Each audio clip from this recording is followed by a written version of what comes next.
It's 7:01. I'll call this meeting to order. Could we have a roll call? Bill Brown. Here. Annie Adams. Here. Leonardo Kovis. Here. Kara Dudek. Here. Cynthia Hoyle. Present. Audrey Ishii. Here. Susan Jones. Here. Jeff Marino. Here. Craig Schonkweiler. Here. Nancy Westcott. Here. Morgan White. I don't know, do we have a quorum? Almost here. We Quorum. do have a quorum. Thank you. Yeah. Approval of agenda. There's one potential addition. You want to add an addition, Cynthia?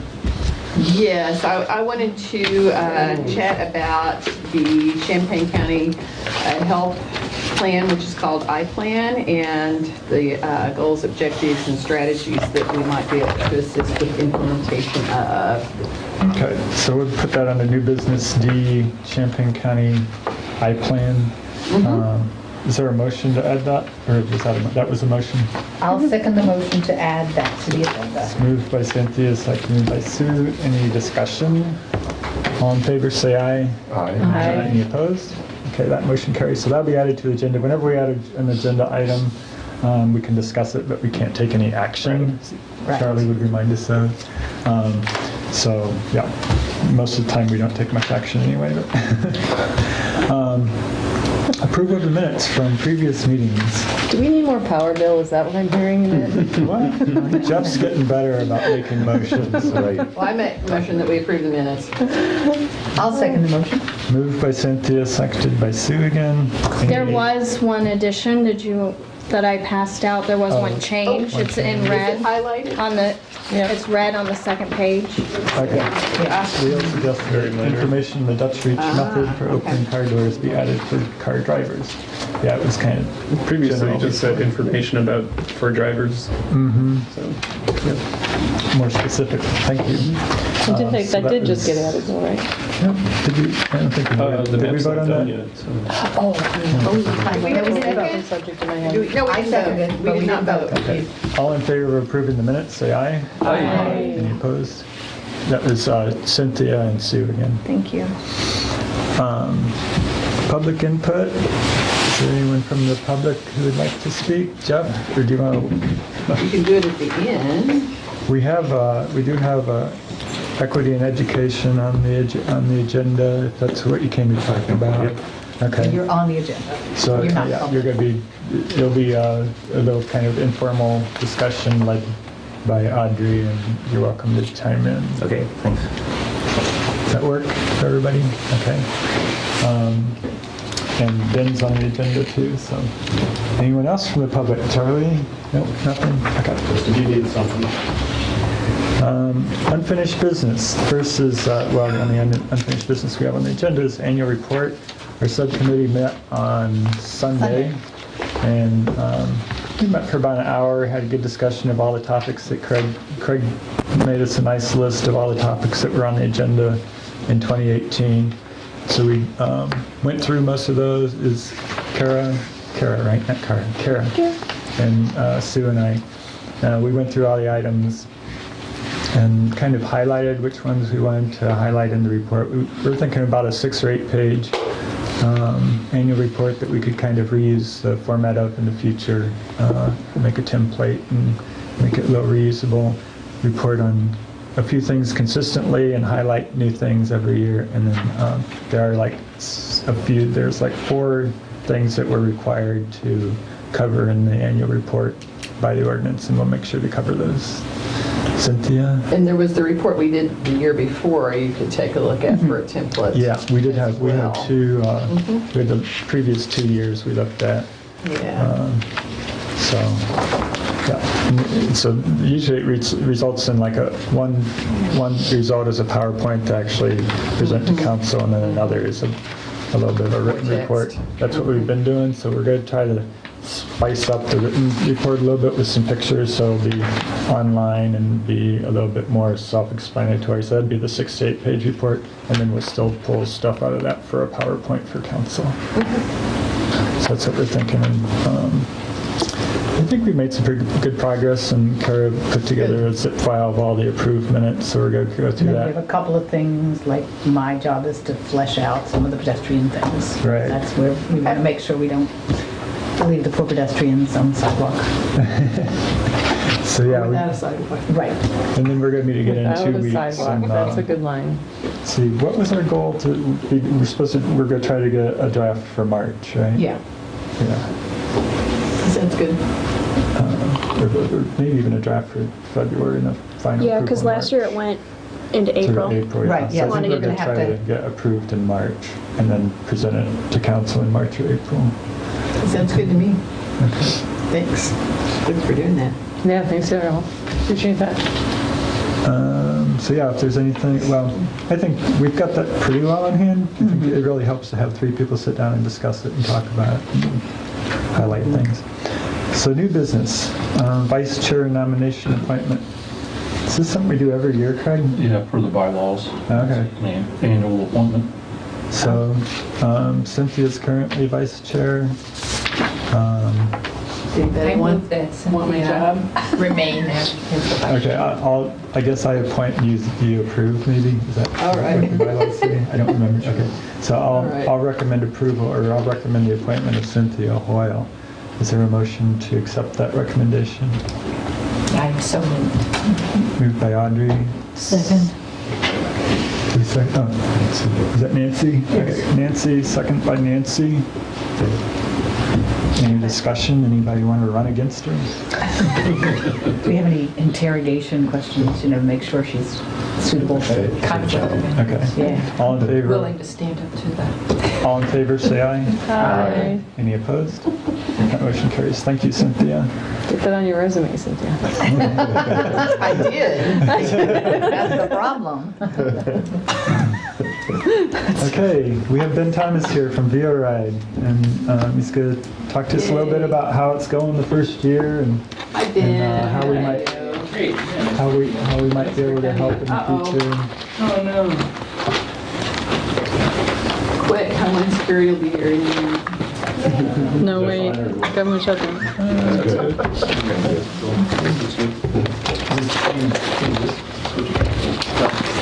Just the mouse. Okay. Just click the mouse. Yeah. Okay.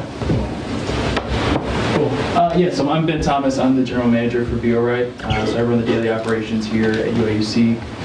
This is going to be a quick time. We'll go through the slides pretty quickly. Anytime we do a presentation, I always do the how to actually use VORite because sometimes people still don't know how to use them, which is great. It's a good opportunity for me to show what we do. So again, this is just kind of how we use how you do VORide in a sense, is that you download the app on your phone to the iTunes store, the App Store. You find a bike, there's 2 barcodes, one on the front where the basket's at, or one on the actual lock behind the seat. You scan the barcode, it unlocks, and then you ride, and then when you're done, you park it hopefully in a bike rack or not on the sidewalk. And then you manually have to lock the lock the lock back in. And that's it. That's kind of how you use VORide. Just a brief history, so if anyone doesn't know, so our founders, both were Purdue graduates. We launched our first market last year in April with Kansas, as well as Northern Illinois University launched in April as well. And so right now we're over 20 different markets growing. We'll be on 26 by the end of this year, by the end of this month.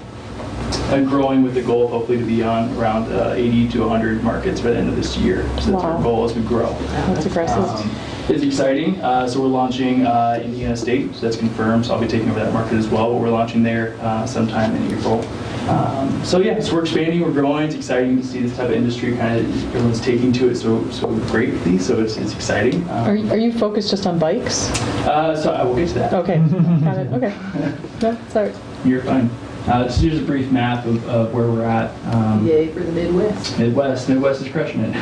So it's great. So why VORide? Trying to find reliable, flexible transportation on campus or around cities. The grind of trying to bring your own bike to, whether it be to and from, the maintenance, upkeep, trying to keep track of it. We want to provide students and residents just an easy, affordable, fun way to get around. We see it obviously in Urbana a lot. There's an auto shop right here on the corner, and I saw one this morning. So people are riding to get taking their cars to get shop, and then you go back to pick their car up. They're riding a VO ride to go pick it back up, which is great. That's what we want to happen with the bikes. And then different for other bike shares, which will just come through conversations, I think, with me and through Lily and other reps that we work with, is how we as BioRide differ from our other competitors. I'm going to talk about bike share and scooter share and things like that. Our operation strategy is proven to be effective here in both Champaign, Urbana, and the campus.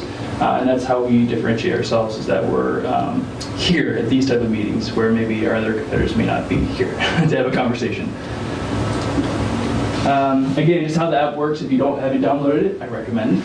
But it just kind of shows you, gives you your name, shows you your total active days you've been on the account, how many miles you've ridden, calories burned, emissions reduced. If you pull up the app at any time, that's what you'll see. You'll see the blue area, which is the geo zone.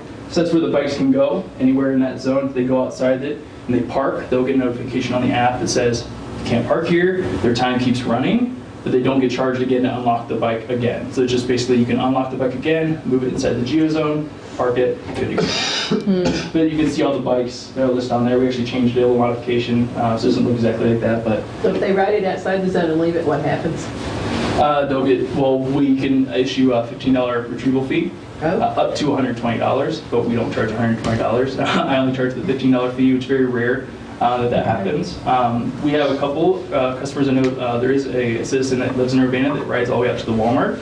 And so we've actually I will be extending the geozone to cover it because it was cutting off right there, so it did actually get charged. So I was tracking that one person, and so I've never charged that person because it seems like they're going out there to get groceries. Either they ride the bus back or Uber back without the bike, so they leave the bike out there. Well, there was one left on the trail early on. That's why Yes. I was like, how did you even get that? Yeah. So they got a retrieval fine. Yeah, exactly. Yeah, So yeah. can people then can't bike out to St. Joe's on the bikes? They don't park it. They can. They don't park it. Just They keep leave it moving. unlocked. They just Okay. the time would keep going. Yeah. Okay. We can't extend our geozone past that based on our permit. Right, Based on right, New York right, City, right. but I got it. Okay. We'd love to do that because that would give us a little more flexibility just to ride, encourage riding, and things like that. But- So Yeah. I started up the app the past few weeks, and the geozone's a lot smaller. It's it like goes to Philo Road now. It doesn't go past there. Right, yeah, so it'll be extended, what I'm told is tonight. That was what I was told tonight because I asked again. So I had it, so I decreased it during the winter while everybody was gone because I wanted to see ridership and Okay. kind of get some data just for the slower month to see how many citizens were riding. So I want to get a gauge. I did charge anybody fees during that time because I just wanted to see if it changed at all. We're gathering data because we've been here since September. So I'm kind of, as we build, hopefully get years and years and years of us being here, that we can gather data to see how we can impact, East Urbana, West Champaign, who's riding, who's doing what during different months. Not only when the busy time when the students are here, but outside of that. So it's smaller. So tonight or tomorrow, the geozone should be expanded back out to city limits. That goes all the way out to the Walmart and all the way out to the other side of the That's good. highway. Yeah, I in was so Champaign. worried about East Urbana getting Yeah, cut out. exactly. Yeah, and that's what we talked with the city officials as well, is how can we be benefiting not only the college students, that can be a focus, but also how we impact the citizens. Like I said, the normal person who's riding to the auto shop to get their car back, we want to make sure that we're covering those people and giving them an option to ride the bike. Okay. So just a brief overview of what we've done. So we launched it September 1st of last year. We currently have 500 bikes on the street. They're all dual pedal bikes. We had 100,000 rides in 52 days. So that was a big celebration throughout our whole company. We're the biggest and most successful market in our company so far, and that's going to be within 26 markets. Yay, wider. go So team. we can all be applauding that. And again, to date, so as of today, we've done over 160,000 rides. Great. So it's really exciting. We've done over 48,000 miles have been ridden throughout those 5.5 months that we've been active. So it's really exciting to see so many people take to the bikes. It's such a bike-friendly community. So I think that we knew it was going to be successful, but I don't think we knew it was going to be successful. And e-bikes. So a little bit different design from the bikes that you're used to. So just the basket, the lights underneath the basket in this one. Basket's a little higher up. It's a different design basket. It's a little bit bigger, which should allow people go a little bit more. You have a thicker frame. Our battery component sits in there. It's a 3-gear, same as the bikes that are currently on the street. Has a 5-speed electric assist. So as you're pedaling, that's when you're getting assist. There's different levels based on how you engage the gear to give you assistance. So these are currently, we have our older generations that are currently on 3 other markets right now. These are the new generations that are just getting shipped out. We'll have these mid-February, and then we're launching 150. We're switching out 150 pedal for 150 e-bikes. Wow. So you'll see that change sometime in late February, early March. You'll start seeing these type of bikes around. They have a little green on the side of the basket. They have a little green kind of arrows pointing forward, so you'll be able to tell. Which When one you is see that? them, you'll be able to know that's an e-bike. On the app, you'll have a lightning bolt on it. So if you're looking on the app, you'll see the difference between the pedal bikes, which will just be the normal bike icon, and the lightning bolt will be indicating the e-bike. Is there a top speed?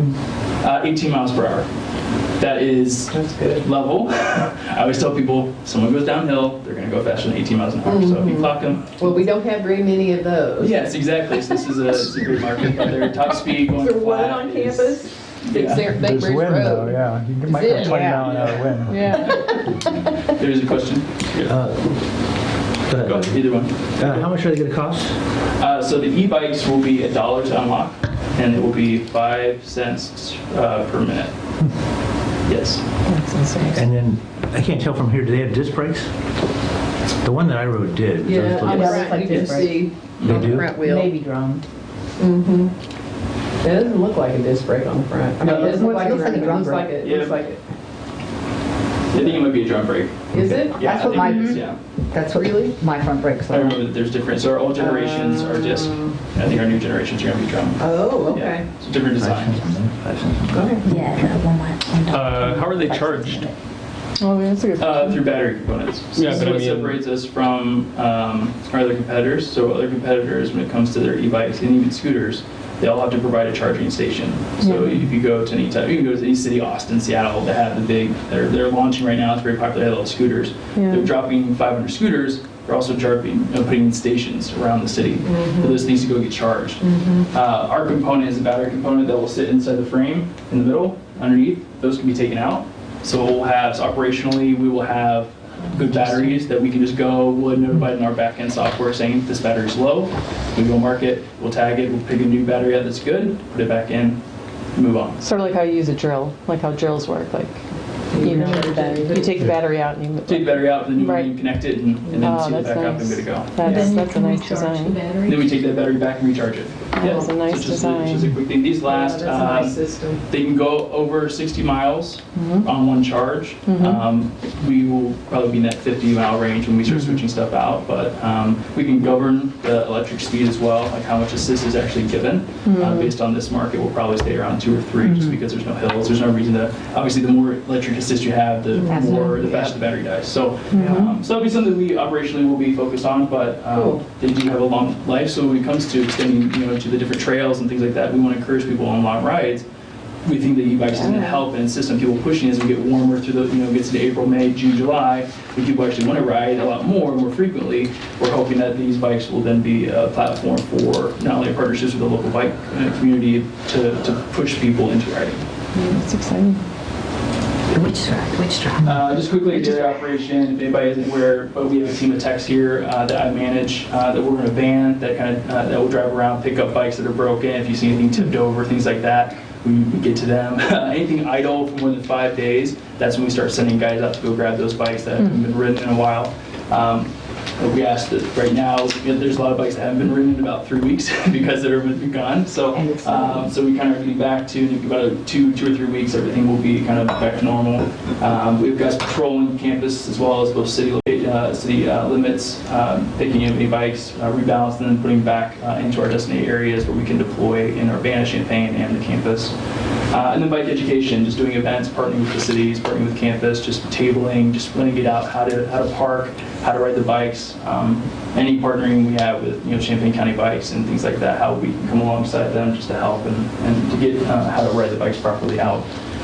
Which goes to just tracking our bikes. They're all GPS tracked, so we know where they're at all times.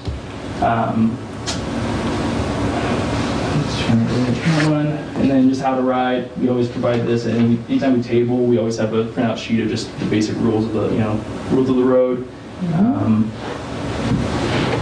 as well as and then how not to park. So we always encourage people anytime we get an opportunity to talk, make sure you're riding the right way. Don't block stairs, doorways. any routes that could be accessible to people. And then your other question about outside of the pedal bikes, so we do have scooters. So those are the next level of marketing and also just our company as we grow. That's something that we would love to bring here because we think it would definitely be successful, and that's something that myself and Lily and the Champaign City as well as the campus are in talks with down the road. That might be something that would be beneficial for the city to add in. But it's kind of a similar thing. What helps us is the same thing. We won't have a charging station. So our bigger competitors, they dropped 500 scooters. You can see a bunch of charging stations clogging the sidewalks.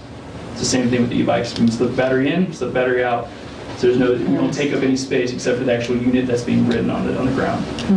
So that's what differentiates us from other competitors, which is we feel is definitely an advantage right now for us.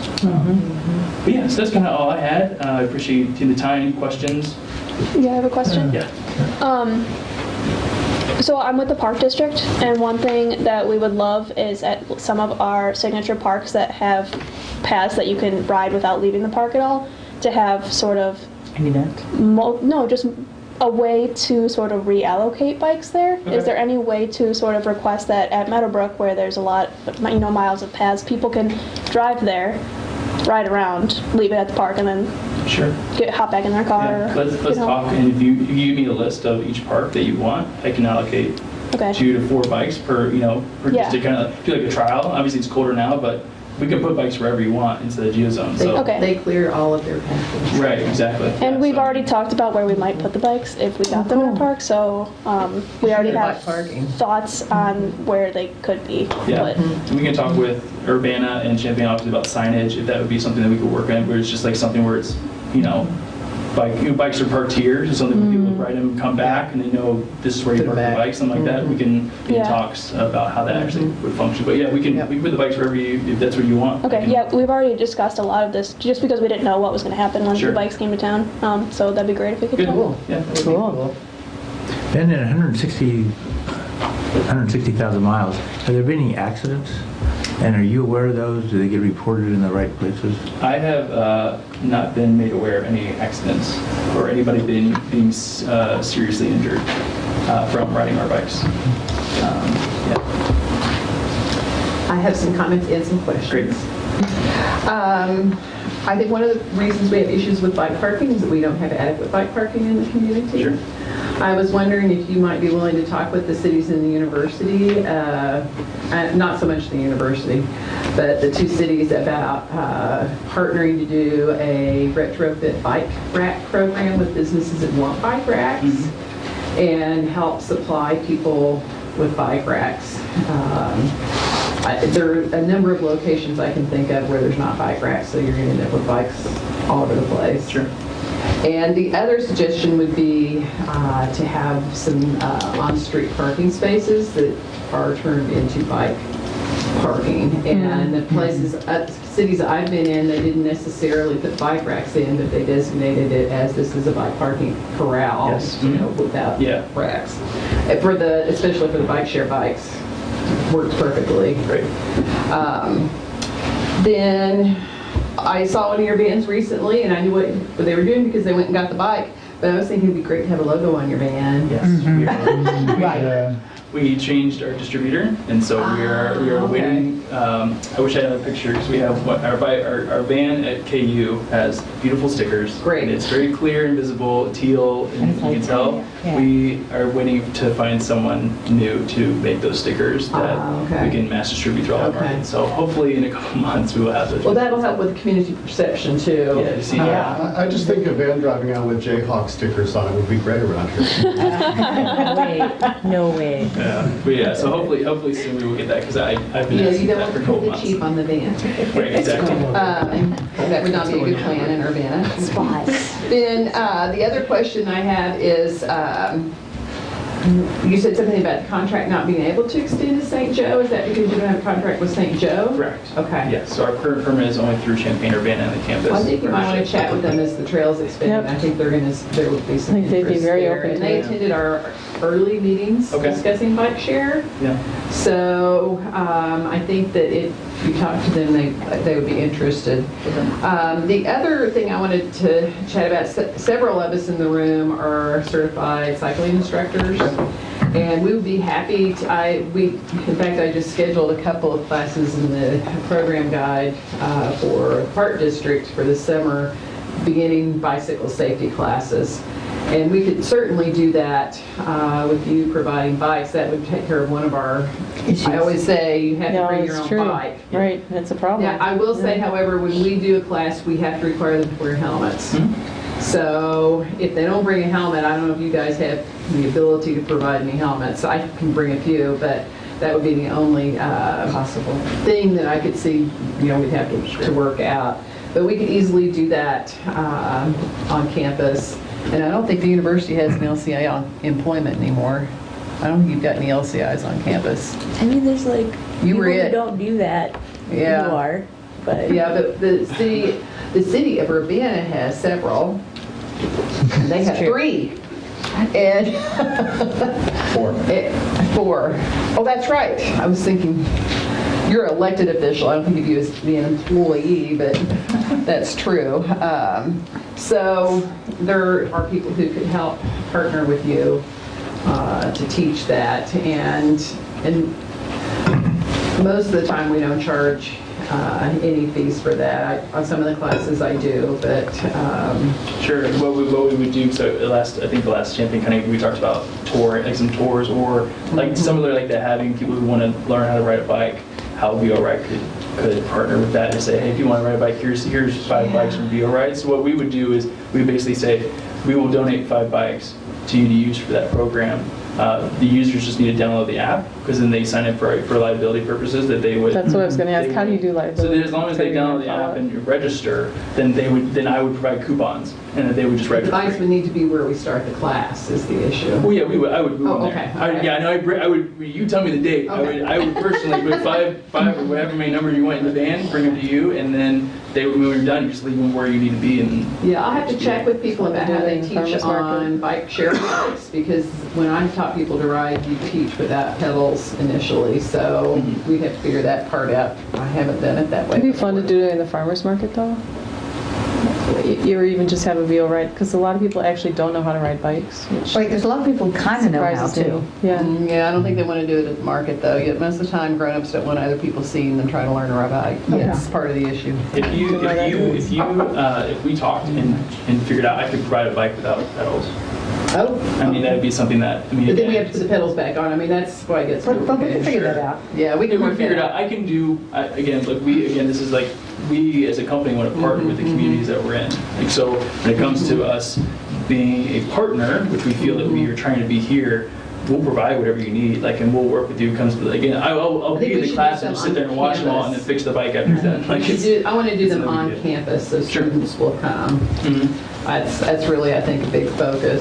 Most of our Well, and do complaining. something out of Parkland. Yep. Yeah. And that would be, that would not be in public. Well, I mean, just basic bicycle skills, learn the rules of the road Yeah. stuff. I'd like to do on campus. So, okay. I have 3 things. One is back to the liability. So people download the app, and that's how you get liability out of them. Okay, not liability out of them, but how they say, That's how they okay, agree something. to our terms and They conditions, waive. and they waive their. Okay. And then the second question is I would be extremely interested in if, and this is down the road, I understand, but right now university students and people who work for the university are able to ride the buses, quote unquote, for free. I know it costs money, I understand, But it's built in, so. it's built in, yeah. Well, students pay, Right. and they they go- vote every 3 years. Yeah, so it'd be cool if we could somehow figure out a way to get the bikes sort of somehow in that contract, like figure out a way to. It will not be in that contract. It would have to be a separate contract. Or a separate contract. It would be great if there was a way to do it, because I know other universities are doing that. They're including Yeah. part of their student service fees is you get bike shares included. So that would just be, and I don't know exactly what that means, like whether, like after so many hours you have to pay for it or whatever, but I think that would be really exciting. And then the third thing is, we're going to be doing something called a witches ride in October. So I think it'd be really cool to partner with you all.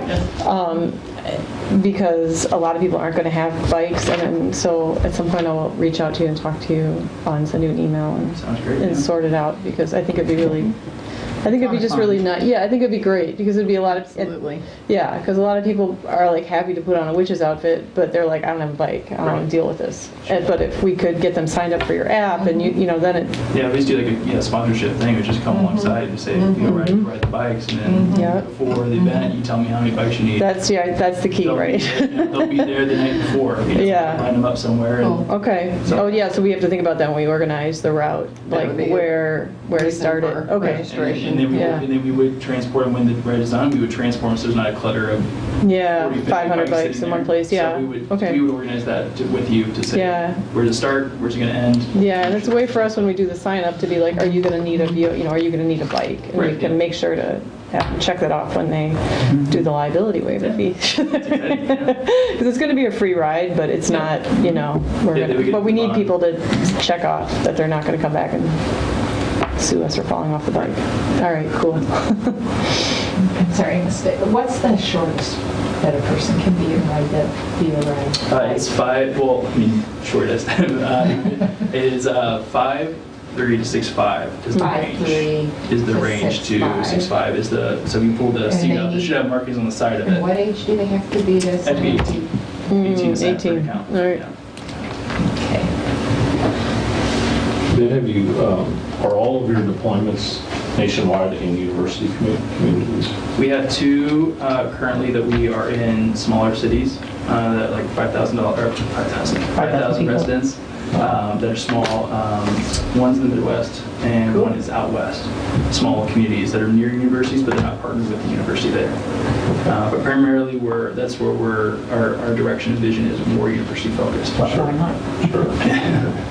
I don't know if you know the answer to this, but do other cities have a limit on the number of bikes in the community, or is that common? And if so, what's the other numbers that you've seen? Yeah, how typical is the 500? And I guess a follow-up would be, if you didn't have a limit in Urbana, would you do more, or is that the right number? Oh yeah, no, I would do more. I would do more. So we're in this market. It's we're figuring.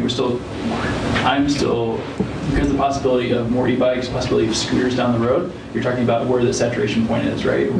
How many units is too much? Right. How much clutter? You know, and that's where Lily and my conversations with Champaign and where's that limit? And because it's, the permit's open, so any other companies could come in. So there's always that. That's why we're trying to make a good name for ourselves and be here and represent ourselves as an operation that wants to be here for 10, 15, 25 years to actually provide a mode of service for people that, actually can be applicable to their life, getting to work and to doctor's office and things like that. 500, depends on, it's all similar when it comes to permits and structure. So NIU, we have 225 bikes. Here we have 500. We've got 4 other markets that have 500. We have a couple markets at 400. We just launched at Texas A&M, 2,500 bikes. They're the second or third largest campus, square footage-wise, in the nation. So we just Really spread it out. So we kicked out OFO, which is a big competitor, because their operation is very poor. So they went with us. So they removed their bikes. Now we're bringing in 2,500 So bikes. that's an exclusive? That's exclusive. No one else can come in. And so we are in that process of launching right now. Actually, we have about 1,000 bikes on the street, bringing another 1,500 next month. And so there'll be 2,500 bikes here. Yep. I don't know what that number is here. If I was to say, here's a number, 1,500 maybe. Who knows? It could be 2,500. But that number just seemed like a lot. Yeah. Just a quick add to that. We originally kind of thought of 500 as thinking that there might More be than 3 or one 4 company. companies. Right. But as soon as everything became finalized, scooters became much more of part of the conversation, the business plan for some of the other players. And then Viograt luckily came in, and so we just have one company for 500 as opposed to 3 or 4 companies with 500 each. Because So that's really could be a where the situation where, as of number- right now, there could be 2,000 bikes on the street. Exactly. That's where the number really kind of fell through. So, Yeah. Right. Yeah, I do, yeah. Would you mind going back to that coverage map again?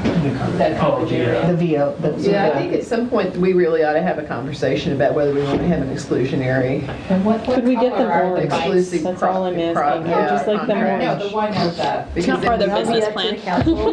What'd you say, Jenny? But when you start yours, I want them orange. I don't want them to be teal. No, the map. This is van. Orange. Oh, sorry. That Yeah. one, sorry. Orange and blue striped, for example.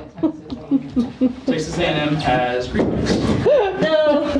So we can too make them any color. So we have red bikes, NIU. Well, I'm we have a couple wondering bikes how here. that works for branding. If somebody goes to another campus, will they recognize that they're VO bikes? They say VO right, just like they do on the side of the panel. Uh-huh. And then we have white in Texas. We have white and gold bikes down at Texas State. We can make them any color, and that's also what differentiates us from our bird OFO competitors who have locked in on a color and that's it. Because we're university focused, we could, if everyone was in agreement, we could make them orange and blue. Woohoo! Put a big eye on the side of the basket and make them That's very. okay. I am pro We don't that. have to do that because I feel like the Right. green is very like this is VO ride, this It's is who's teal, here, it's yeah. teal, this is that's VO ride. Exactly. So again, it just goes both ways. But we have the option to do that. That's how our e-bikes are designed too. They'll be green when they come in, and then the scooters are black and green. So Except some of us have Bianchis, and they're a little too close to the Bianchi color. Yeah. Well, I know with like the divvies, they would do like, they would be like find the magic, like they would divvies, they would wrap them different ways, and then you'd go find the divvy bike that, if you ride that bike, something, happens. sure, or like, we can do so. lucky bikes. So we tag Yeah. lucky bikes if they're outside or they're outside. We want to rebalance. That's the way we Yeah. rebalance with our text going. We'll mark them with a lucky symbol, and so if you ride that back in, you get 2 free rides into a designated parking area. So if you ride the bike, you ride in, you get 2 free rides on us for bringing that bike into parking areas. So I mean, it's something that we. So just for background, Texas A&M has 79,000 students on 20 square kilometers. Yeah. Yeah, it's huge. That was 68,000 according to Google. Which is good for us, but yeah. Hey, in your markets where you have multiple competitors, do you find that some customers use all of the competitors, or people just pick one and kind of stick with that one company that they? So the only markets that we're in currently where other competitors are at are in Austin, and so that's the only kind of city limits, and that's one of the other cities that we're in is in Austin, and so the biggest competitor there is because there's less scooters, so you see a lot of people riding scooters instead of bikes in general, because it's a city and people would much rather pay another 50 cents or however much they're charging to ride a scooter and go 18 miles per hour on the scooter, or 20 miles an hour on the scooter than to ride a bike, because it's fun, because it's more of a social thing than more than exercise and health. They won't. I mean, I have no. But other universities, think there's about people falling currently onto not a them. That was university that based on we're on probability. that another competitor's on. currently. Okay. So that's we're primary. Every market that we're in, we're the primary vendor. Is that because other companies can't succeed economically with another company in town, or because you have a license that limits it to just one company? Depending on the city, depending on the permit, some are RFPs, so they're Okay. one vendor per city or one vendor per campus. Others are strictly because operationally they're not good. So that's why we differentiate ourselves, because a lot of our competitors don't have operational teams on the ground, so they will dump and leave, and then they apologize later. That's what separates us, is that we actually have techs that are in the van every day that you call. It's going to get answered within 3 hours per our permit. Someone's going to go out and pick up that bike if you call and ask us to go pick up a bike. Like, we'll do it. And so that's why we rely on UIUC and our reps here in Urbana and Champaign. So when we have other markets calling them saying, "Hey, how's VRI doing?" then they can say, well, we have a great relationship with the GM. Their fleet techs respond to reports in a timely manner.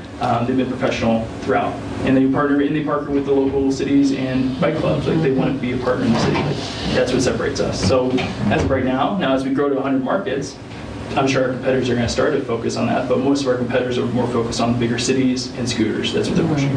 Yep. How many full-time equivalents do you have when the weather's good?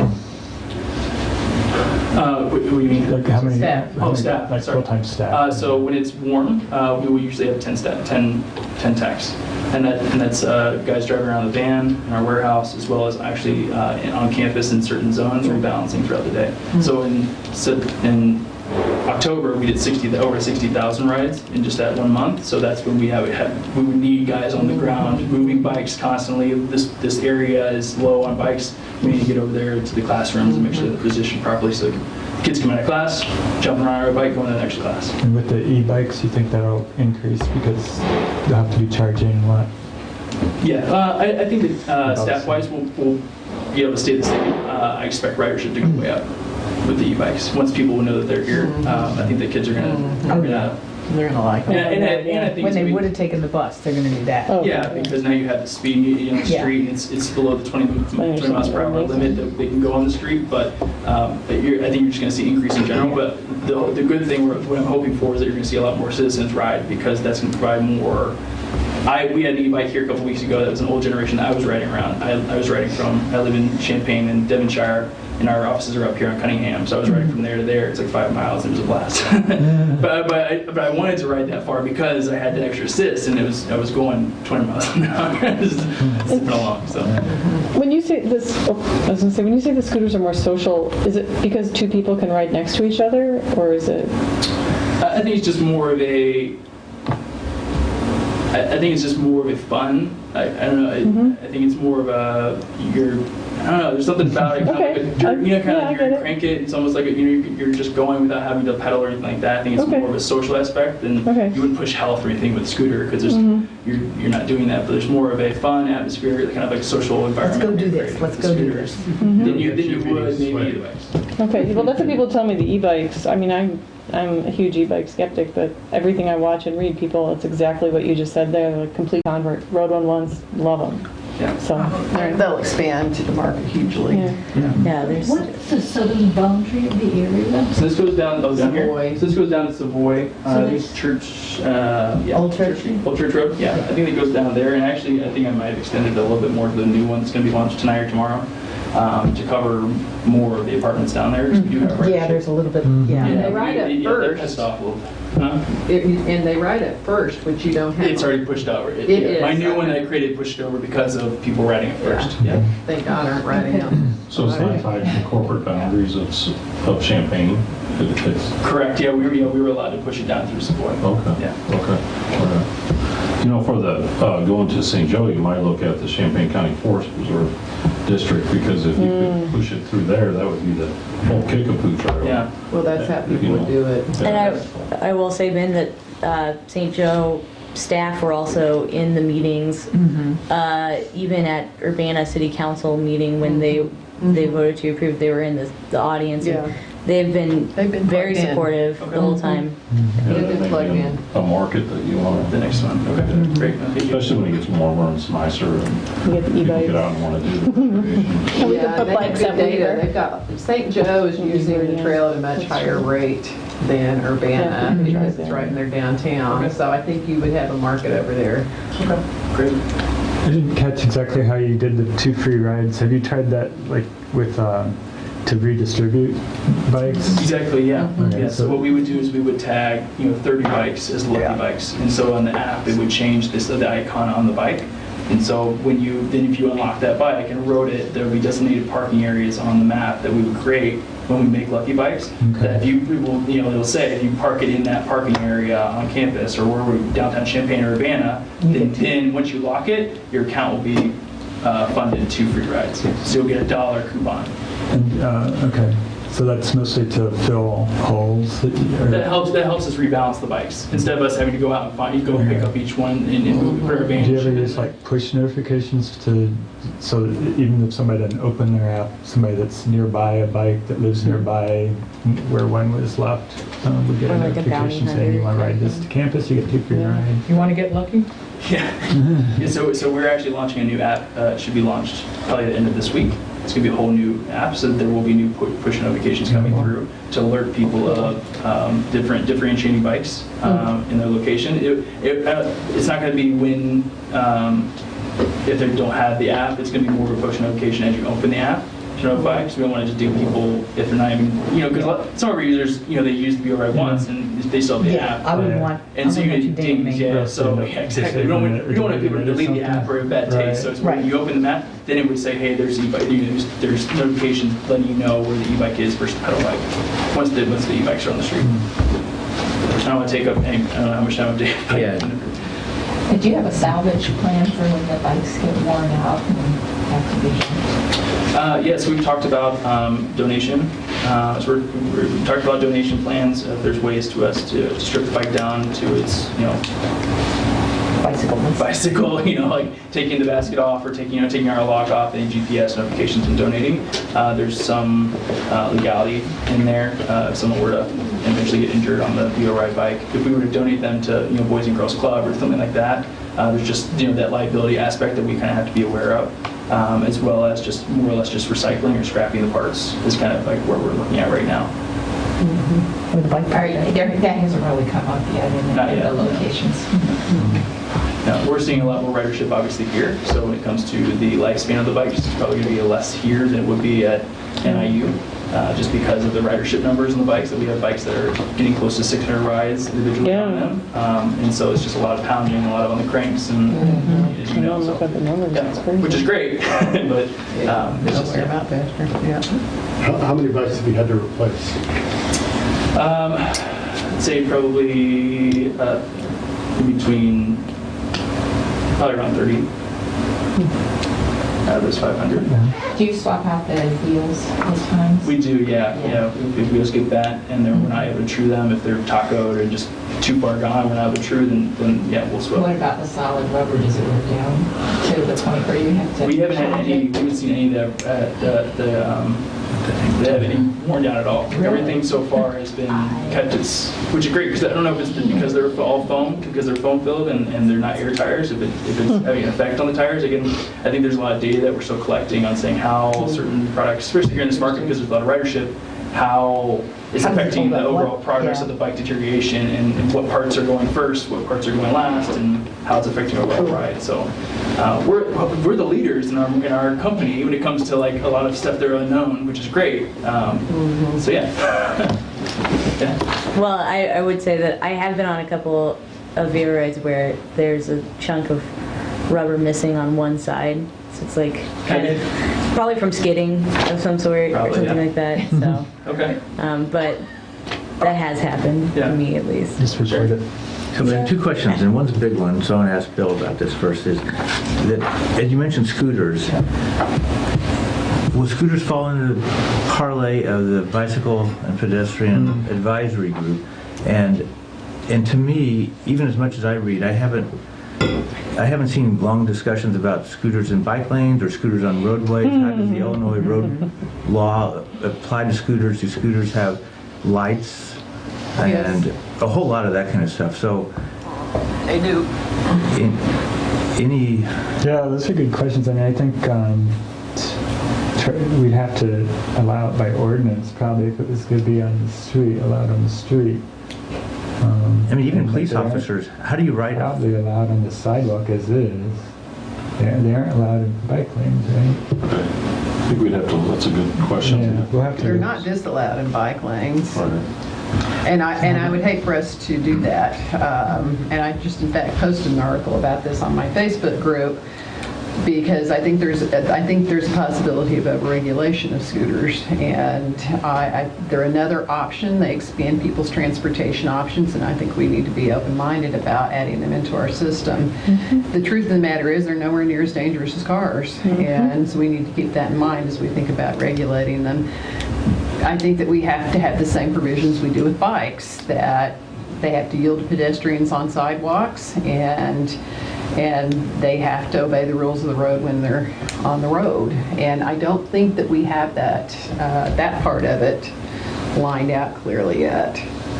I don't think the scooters have hit Chicago very much. I'm surprised by that, frankly. Given how many I've seen. Agree. Who dropped them there on the south side? Oh, the they are. far south side. Okay. Yeah, There's nothing downtown, there's It's a nothing mess. north. Okay. They're more of a trial. I think the city's allowing them to trial it out on the south I side gotcha. to see how people are riding them versus, Okay. and they're gathering data on the south side. Okay. As they recognize that their bike share is not very equitable to the south side. Right. It was out of that they were like, well, Here's our Exactly. compromise. Exactly.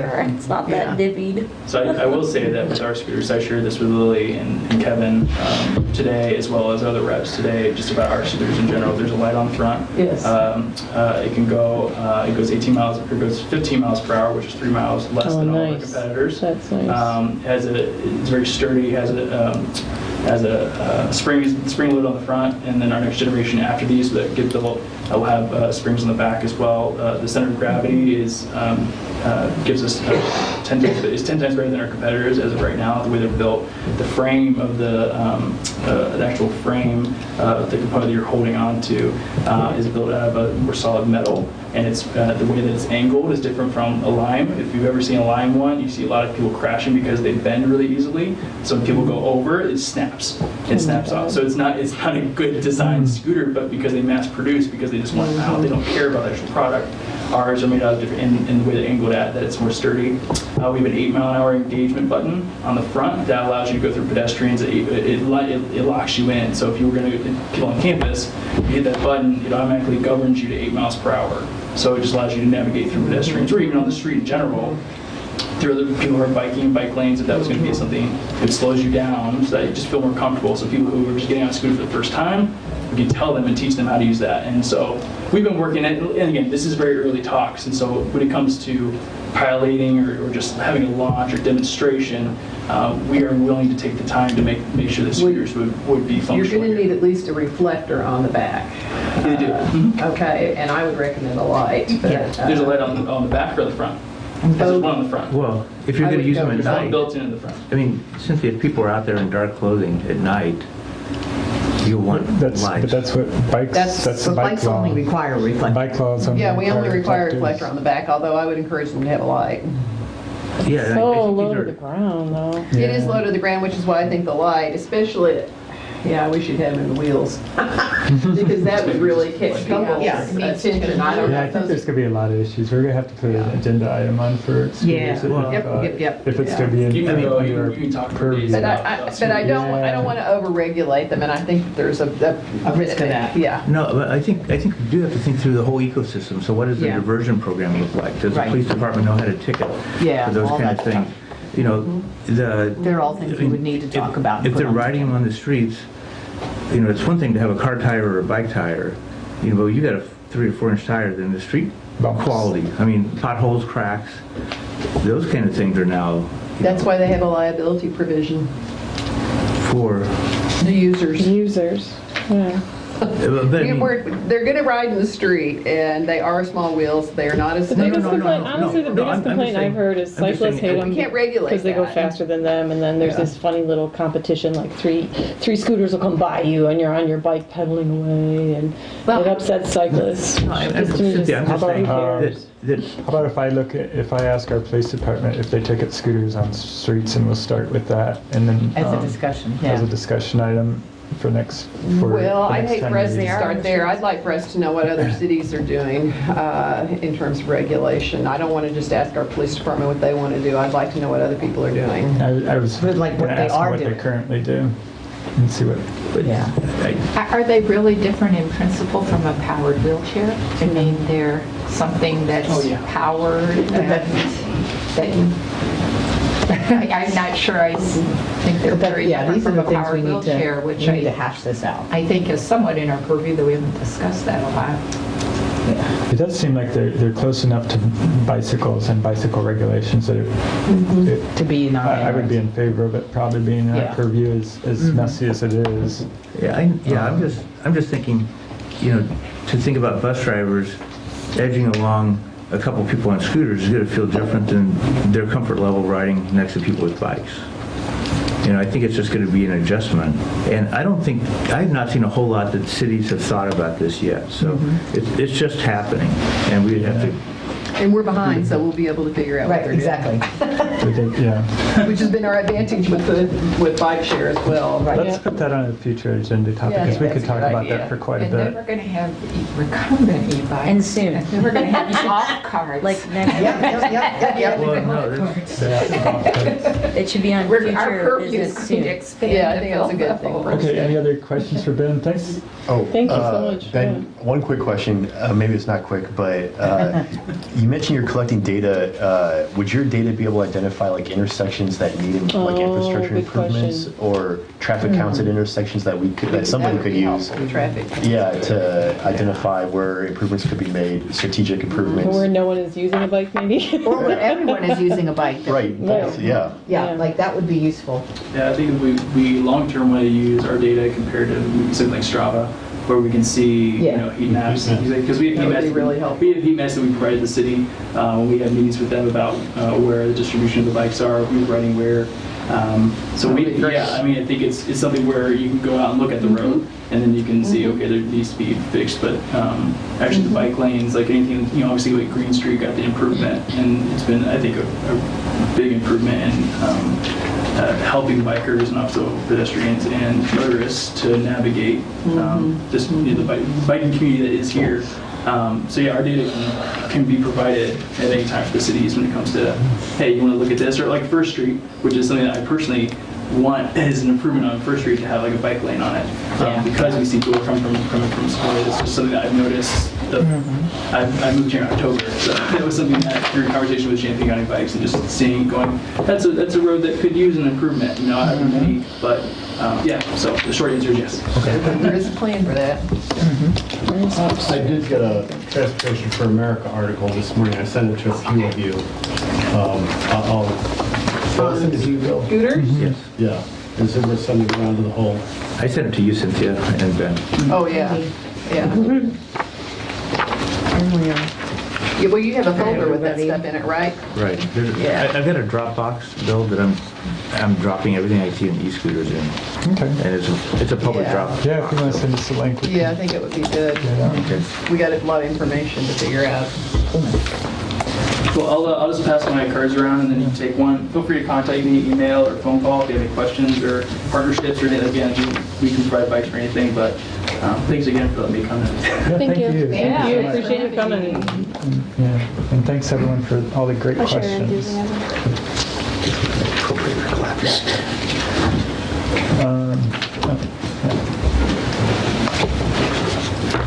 So next we have equity in education. Audrey's going to lead the discussion on that. Oh, First Street. I contacted them about this, You Audrey. got the contact information? Yeah, I've Have you heard of this person? yeah, snapshot. I don't have all the. Yeah, because Wiley Detailed does not data. have the worst school zone in the city. I do Well, want one, but I can just write it down. Let's have one person talk, because we do have this going on the web, so when there's 3 or 4 conversations, nobody will be able to make heads or tails out of it. Very important. Okay, Audrey. Okay, I'm going to present today a lot of very recent research on walking and cycling for equity in education. Thank you for the opportunity to address this today. I'm planning to present parts of it to the Urbana School Board.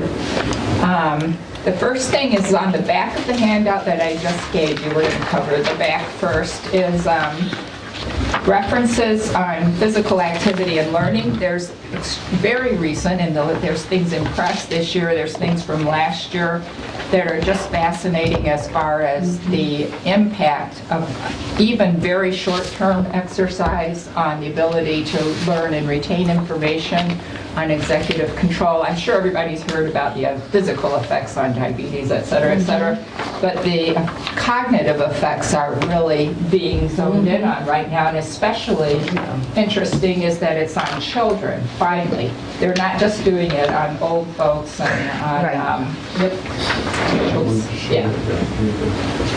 and dementia, so which has been going on for a while. You do it. No, it's this one. Okay, so I'm going to play a 1 minute, a 93-second clip here on this. So listen carefully. It's just really fascinating stuff. Increasing physical activity in childhood does more than just fend off weight problems. Exercise can also have some immediate benefits. It can help boost our mood, tamp down anxiety, and in children, it can help them do better in school.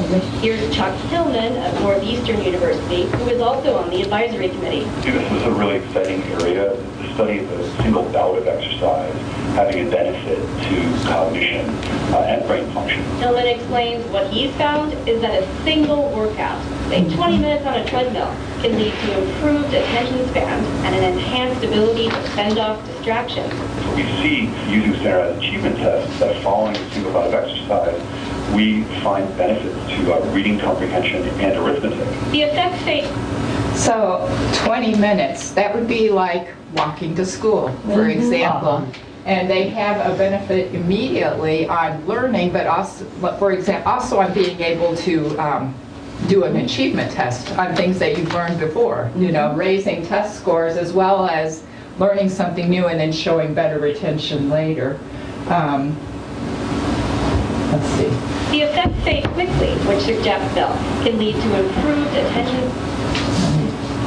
Advisory committee. This is a really exciting area. The study of a single bout of exercise having a benefit to cognition and brain function. Hillman explains what he's found is that a single workout, say 20 minutes on a treadmill, can lead to improved attention span and an enhanced ability to fend off distractions.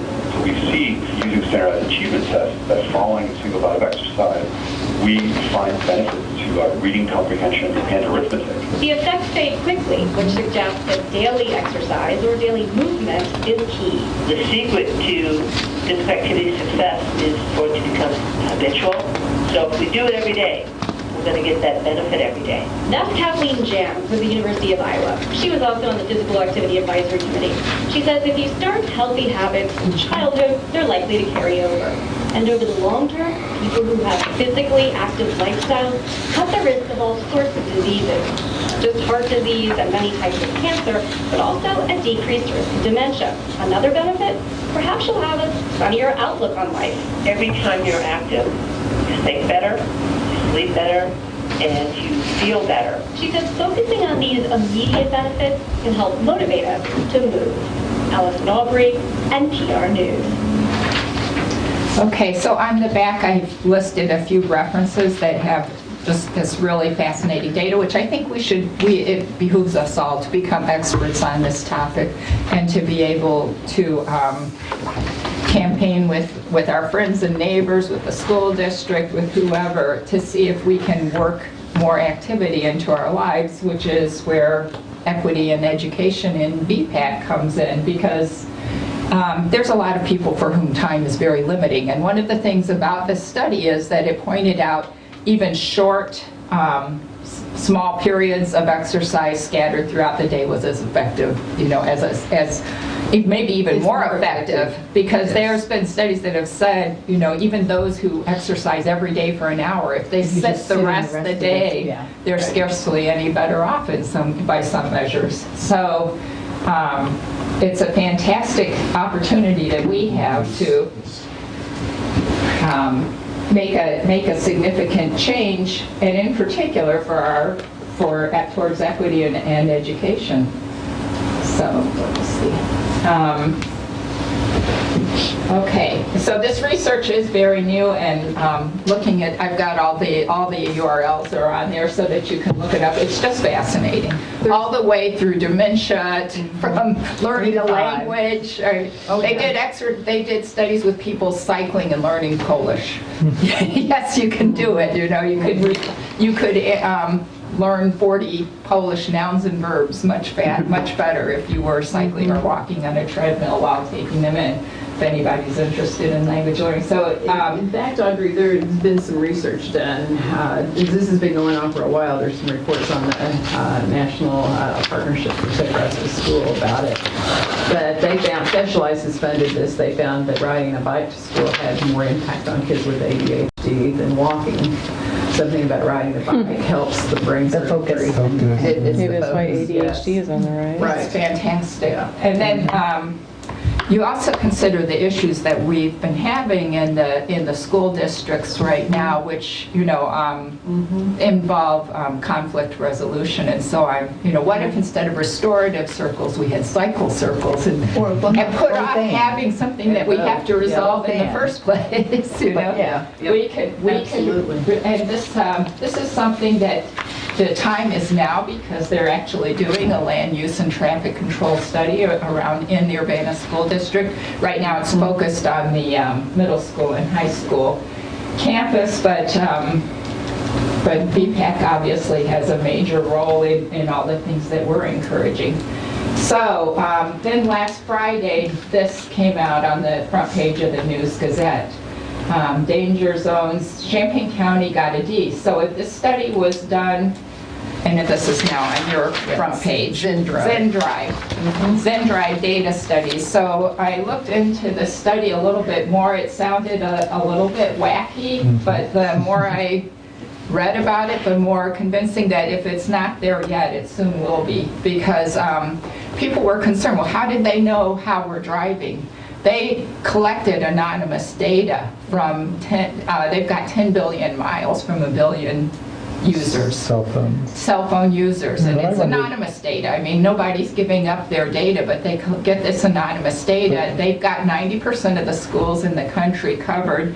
They have done peer-reviewed research to compare the cell phone data with the onboard data collection devices that are used in official But studies. do they adjust, like, they're looking at a third of a mile around a school. What if there's 4 or 5 stop signs near a school, like at Wiley, and people are just automatically stopping and starting because there's a stop sign there? Does that count as an aggressive move because you stopped? If you and brake started? hard and start off So they're aggressively, gonna have to adjust it. they've got the 5 measures listed Right, in so the study. but if it's not adjusted by whether there's stop signs near the school, then you're going to get bad I emailed them about comparisons.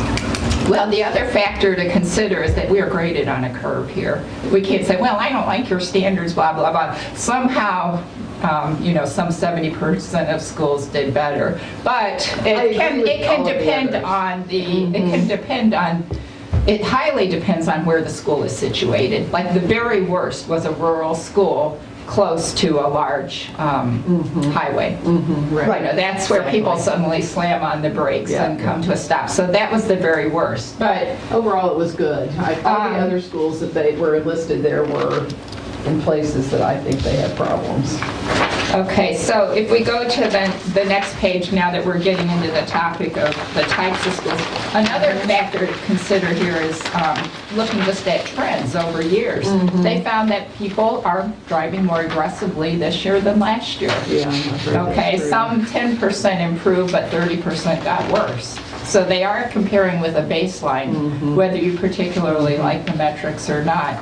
The interesting thing too is, the parts of the country that did see improvement are cities and suburbs where awareness is rising, and especially adoption of Vision Zero policies, recognizing that, hey, it's not acceptable. The other thing that they did that might skew this result a little bit is it was 24-hour data collection. It wasn't just during school times. But when you go to the the kids, guess what? They have to after-school sports. They're there 90 days. The person who bikes to Urbana High School and Urbana Mid School, and so on. The students are there all the time. Yeah. So if you turn the page over, well, I think I that's stupid.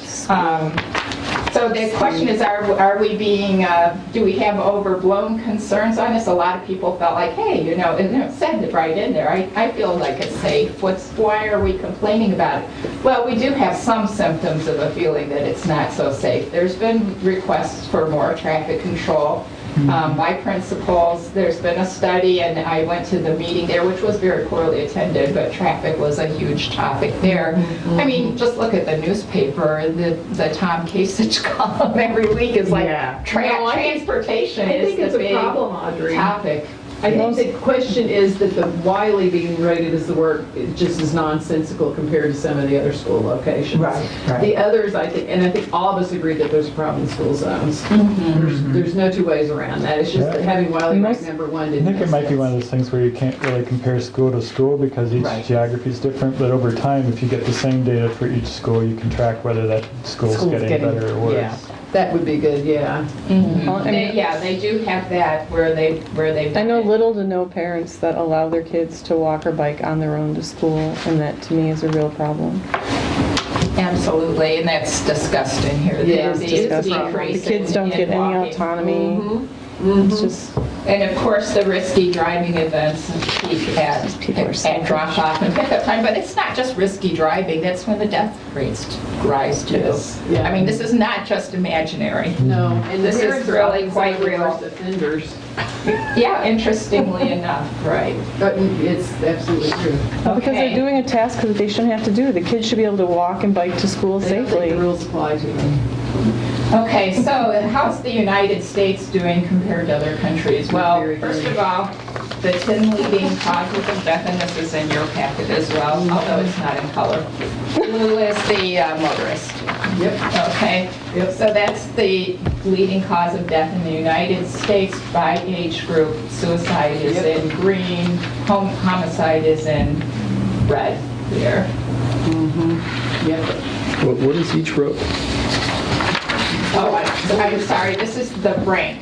So this is the first leading cause of death. The number below is how many children died in 2016 by that method. Yeah. Okay. By that method. And car So crashes are like a leading cause. Oh, I'm sorry, that's unintentional injury, but the vast majority of that is, I didn't notice that. If you go to the website, though, it does have motor crashes. It's a leading cause of fatalities for children. Motor crashes? So, Yeah. where the United States sits, now, first of all, it should be noted that in the past 30 or so years, we've improved incredibly, which is just evidence that it's not inevitable that we can improve. We've gone from 10 per 100,000 to 5 per 100,000 annually. But compared to the next 12 developed countries, they were about 3 times.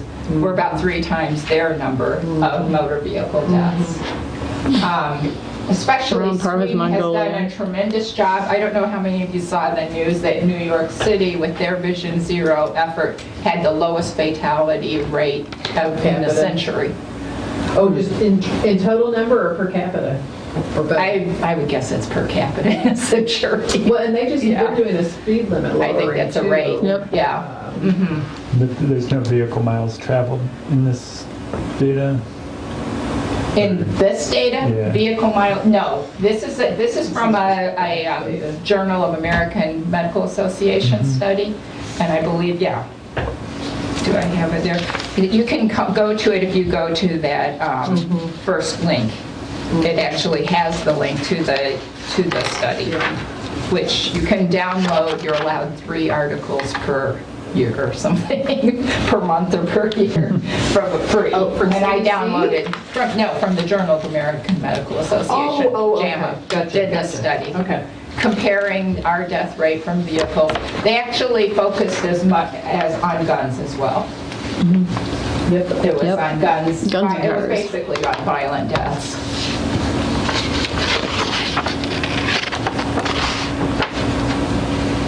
So, Thailand is where we were 30 years ago.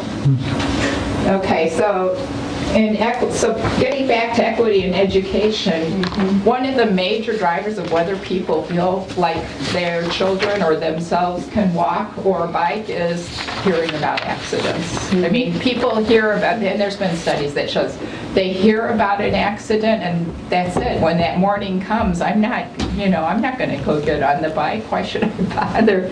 I've got a parking spot and so-and-so got hurt. So it's extremely important that we get the accident rate down to Vision Zero, that we don't have these deaths or accidents to talk about.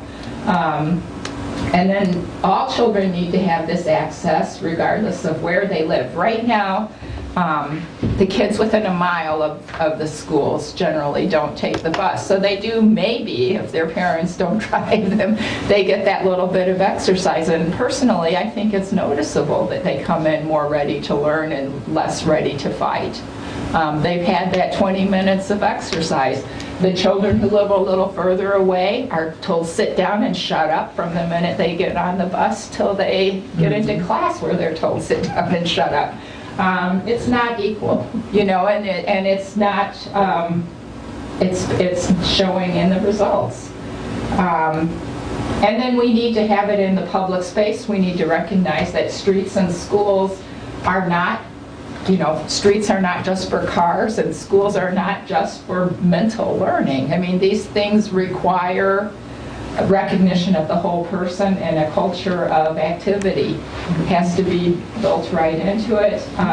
Parks are wonderful, but a lot of people don't have the leisure time to drive their kids to the park. Now, if they have connective access via bicycle routes, then that's wonderful. The children can go by themselves, but right now, a lot of our parks, the parents would have to have the leisure time to take the kids, and they can't do it.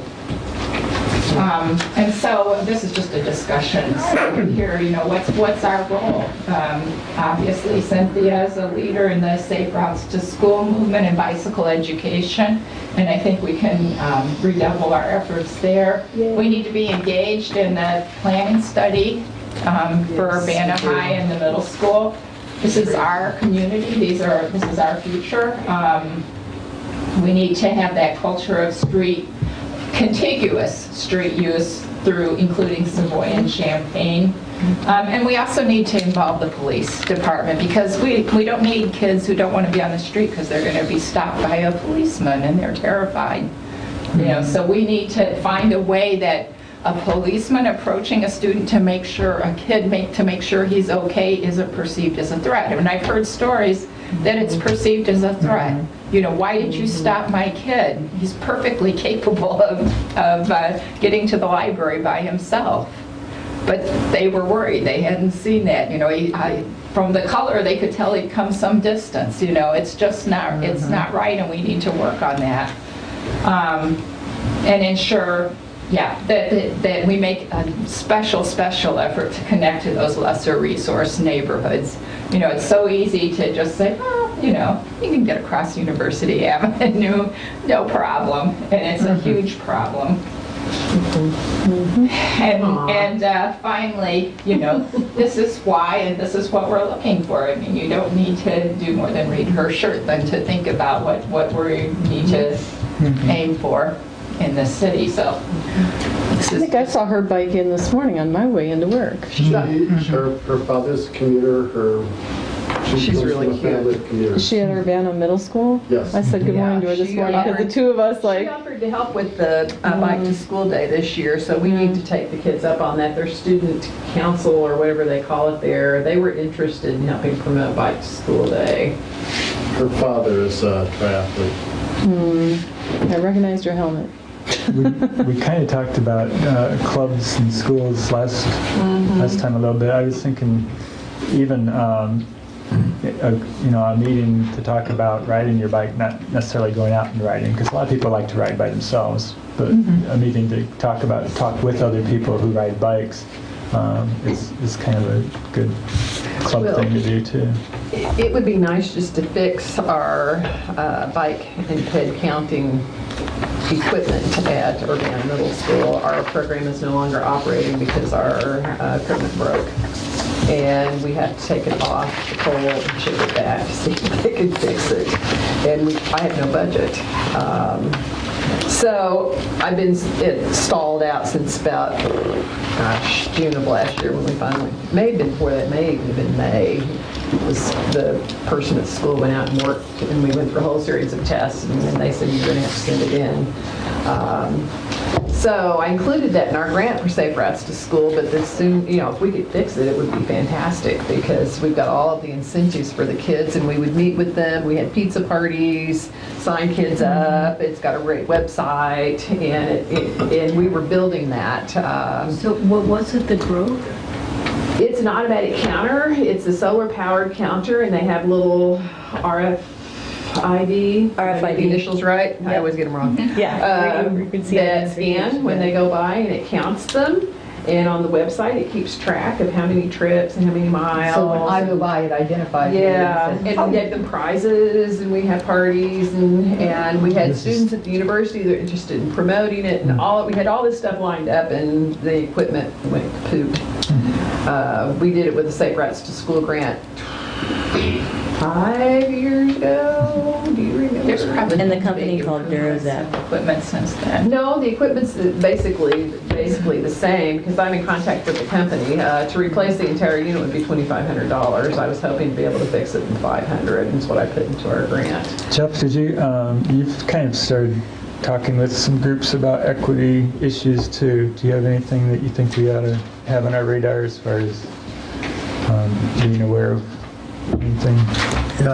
Well, it's a big topic, but I was recently looking at some data collected by the American Community Survey, so part of the census, and it showed that the people most likely to commute is sort of bimodal, and so the wealthiest and the most educated are big bike commuters, and the least educated and the poorest are also big bike commuters, and they're actually bigger than the educated group.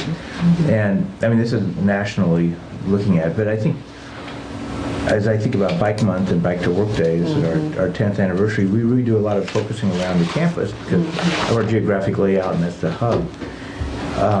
But on Saturday, I was just like a kid with the snow on Saturday. I love snow, and I like to shovel, and so I was outside for many hours on where I live on Washington, which is, it gets cleared first, from the street, because it's a thoroughfare, marked sunlight. But it was interesting that that in the hours that I was out there, all the people I saw on bikes were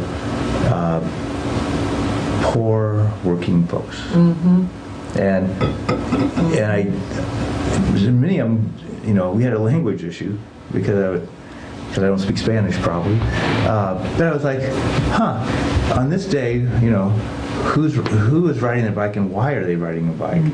Well, they chose Washington because it's clear, that brought more of them by my way. But I was like, there they are, and so what do we do for Bicycle Work Day that understands that reality and We have that was actually one of the motivations for putting in the bike path on Cunningham that goes north of the interstate. There's a large Hispanic community that lives up there, and that's helped a lot. But I think that neighborhood would be an area to reach people if we're looking to reach people. Talk to employers. I think we need to figure out which employers have people biking there. I suspect they are doing service jobs like fast food and restaurants. I see bikes chained to trees all the time, especially in the North Prospect area. And talk to the employers about Bike to Work and see if we can work with them to do something for those employees. The problem, I think, probably is that their shifts are not going to hit quite. It's going to be hard if they're doing shift work, but we could also talk to places like Craft and Solo and see, how many people do you have biking and what are the shifts? When do they show up? And also service cleaning facilities like ESS. And, yeah. So it's not so much how to get them involved in Bike to Work Day, but how do we, who are interested in biking, connect with this bigger, more invisible population? Well, that was what I was suggesting. It's not Possibly a Labor Day bike parade? Well, I don't know. Or a Juneteenth one. I was thinking we could give them stuff for it. I mean, if they got lights and a they t-shirt? got something for biking to work that day instead of through their employer.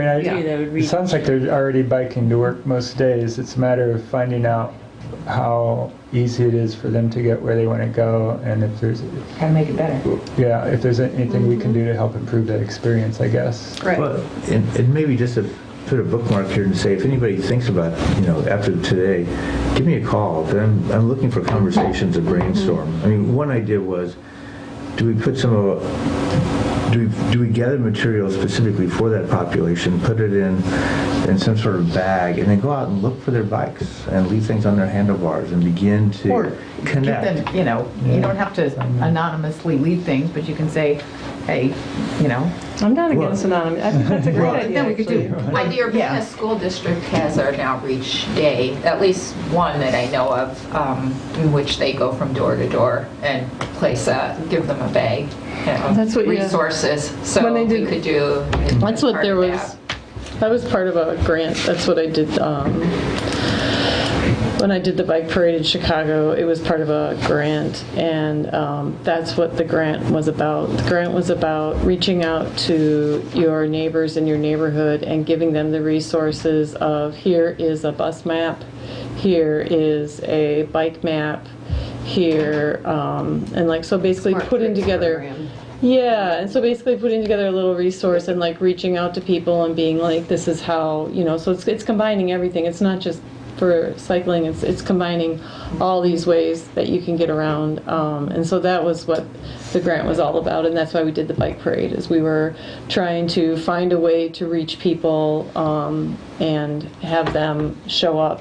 And it was ridiculous. It was easily the most successful event that they had throughout the entire city, throughout all the events that they did over a multi-year grant. To show up to what? It was a bike parade. It was held on Father's Day, and we just shut down a city street, and we had costumes, kids wearing costumes, and adults wearing costumes, and we biked down a street, and we ended up at a city park, and we had free apples from Whole Foods, and we had free coffee from Metropolis Coffee, and we had historical tours, and we had bike rodeo, and the key is to chain events and to chain things, so people, if they don't want to do, like, so some people showed up. I remember this one woman, she just showed up, and she was like, I've never biked on a city street, I've been too scared, but is it okay if I just join your parade and bike on the street? And I said, absolutely, you don't have to be in a costume or anything, like, just bike with us. So it was just wildly successful, but it was creating like sort of a fun wrapping around it, and then making everybody feel like they're welcome, and also chaining it with multiple things. So we had some live music, I believe, and then I moved to Urbana the next day. So Well, I'm glad you did that. yeah, that was When you guys do the bike count, I mean, wouldn't be as part of that, but I was wondering if you could use that same similar model and maybe target some businesses, some of the larger That'd be employers, send people out Yeah. and just, see would be how many great. bikes are parked at the various businesses. Yeah. Because we've done a count of Urbana bike racks for the schools, but we haven't done Champaign. And I was thinking that would be a really good thing for us to do, is to count bikes in Champaign, because I don't think the schools always realize how many kids are biking there. And actually, I was surprised when I counted the high school and the middle school here, how many bikes there actually were. Even, I mean, it'd be hard to hit all the smaller restaurants, but you have to kind of look behind the restaurant, especially if they're employees. Because they don't have a- any bike racks. And they might stick them Especially between the garbage dump in the Right. building or something like that. Absolutely, yeah. And a lot of people, when you look at equity and why people don't bike, a lot of the problems are their bikes get stolen, which is why I'm really interested in this bike share. Yeah. Because Bike share we had doesn't that issue when we did the bike program at the schools. The bikes would disappear for whatever reason. We would give the kids bikes, but the bikes would no They longer. weren't riding. They would. They went somewhere else. For a variety of reasons, the bikes were no My longer. mom gave it to my cousin. There we go. Okay. So I wasn't going to say anything, but basically that's why I'm kind of curious about, like, I know it's 18 and up, but bike share programs are, like, that's a real equity question. But it's intimidating. You have to have a smartphone. Probably have to have a bank account. A lot of people are unbanked. Yeah. So. Which does bring up the Champaign waivers for bike parking. I mean, it seems to not be, we build it and they will come, but rather, they haven't come, so we're not going to build it. Yeah. Right. And we're going to make sure that they, I mean, it doesn't seem to be understood that it works the other way, that you encourage it and then it happens. Right. And there were comments from school board members about how there's not the infrastructure for the kids to ride to the school, and I said, well, that's true, but I think the school district could work with the city to request that some of those issues be addressed. But that's not the approach that was taken. So I think part of it stems from the school choice program in Champaign. It just lends people to an auto-oriented approach to the schools, more so than in Urbana where we have neighborhood schools. There is a different mentality about it, but there is still an opportunity, and there are kids and parents, and especially kids whose parents can't drive them to school, who need to be able to get there without being driven. They need to be able to walk and bike. And for all the reasons Audrey has outlined, it's also in everybody's best interest. Ben, have you had any requests from employers for distribution of bike share bikes at their place of employment or anything like that? Nobody's reached out to me. Nobody's reached out to me directly. I know that Jeff and I have been in conversation for since last year about kind of this whole issue is how do we reach the low-income areas. And so I actually have a phone call on Tuesday because we have Fayetteville, Arkansas on their GM, and in Texas State on their GM have these same issues of community members saying how do we reach this low income because they don't have. So like what are the issues of people who are low income, who are working, don't have a smartphone, don't have a bank account, don't usually have an email, have no way to really register what we would all say are typical normal things that we do on a normal basis. And so what we're trying to put together is prepaid cards for our bikes and a way to use a text-in service. And so technology-wise, it probably is months away, but we're now as a company starting to think through it as saying, okay, these are the needs of our communities, how do we actually do it in a way where we could do some type of prepaid, get connected with CVS or something like that where you can go there and purchase the cards or something like that. Or even something that employers could provide as a benefit for specific they could buy individuals the that they prepaid know cards could use from it. us and then you distribute them to their employers or we work out some type of thing. So it's something that's in the works. I have no timeline on that, but I have a conversation on Tuesday with my boss and a couple of our reps to talk through. So it's the unbanked and the unbiked. Right. All right, so Okay, anything else on that issue? It's been a good start of the discussion. I think we have a couple of things to work on. But thanks for carrying it on and your interest in it. And Audrey, thanks for looking up all the stuff. And all the school issues are really interesting too, and you have a direct relationship with that. So. Yeah, so if anyone has any suggestions on other connections they would like researched. Well, I have some suggestions. Great. I don't think I made quite enough. We may have to have a share. I did 10 copies. I-plan discussion. Yeah, so every 4 years, Champaign County completes a health plan called an I-plan. And Carl and OSF, is that what they're called now? Yeah. They've changed names so many times I can't remember.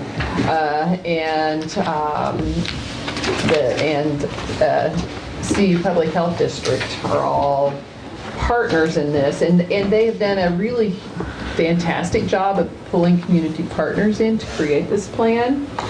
And so they do hold the plan. I can give you a link to the plan, or we could I sent an email today with this document and a link to the plan in it that we could forward to everyone. You can look at the plan. It has an enormous amount of data on health statistics in Champaign County, and they really focused on Champaign-Urbana primarily, because CU Public Health District covers that area. So in terms of the data, it's our community. And they also did surveys, and they found out what the biggest issues were for people, what their biggest concerns were. And there was a development of a set of goals, and like 3 or 4 main goals. And one goal and the objectives and the strategies are assigned to Healthy Champaign County, which is the 501c3, to implement. And I'm president of Healthy Champaign County, which just happened this last year when the previous president could no longer do it. So I am coming to you because ours was on obesity and promoting healthy lifestyles, and everything we've just listened to is involved in this. So it was a wonderful segue. And I tried to highlight the ones I felt like were most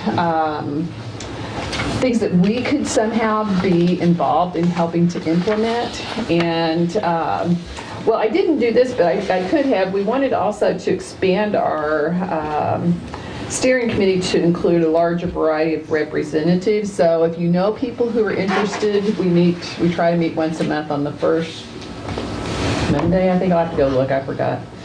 And because we just changed the meeting time and day.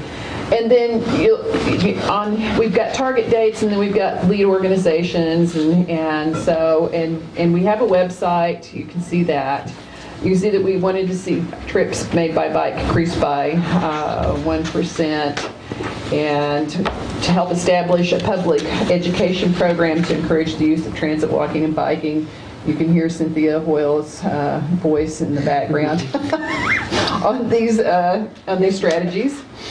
And to increase the appeal and affordability of biking and promote bike share if feasible. So mission accomplished. We did get the bike share.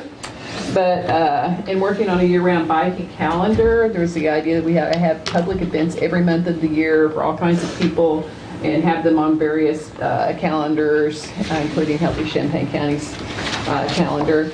Another one that I think we could all work on is encouraging businesses to become bicycle-friendly businesses. And this last year, the Urbana Park District did do that. I helped them with that application. And it was sort of entertaining because there was concern about whether they'd get certified. And of course they did. They were silver. So they jumped right over bronze. And the bicycle-friendly business certification, by the way, is much easier than the community or university application. So it is not, for the cities, I mean, they hire consultants to help them a lot of the time. It's really quite a job. It's very in-depth. For businesses, it's easier. The business, though, gets to assess how well they're doing for their employees. It really focuses on employees and the people that they serve, gives them yardsticks and feedback. When we apply as a community, it also gives us points because bicycle-friendly businesses are one of the things you get points for having in the community.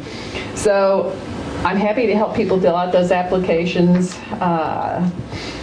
Then there were some more on page 54.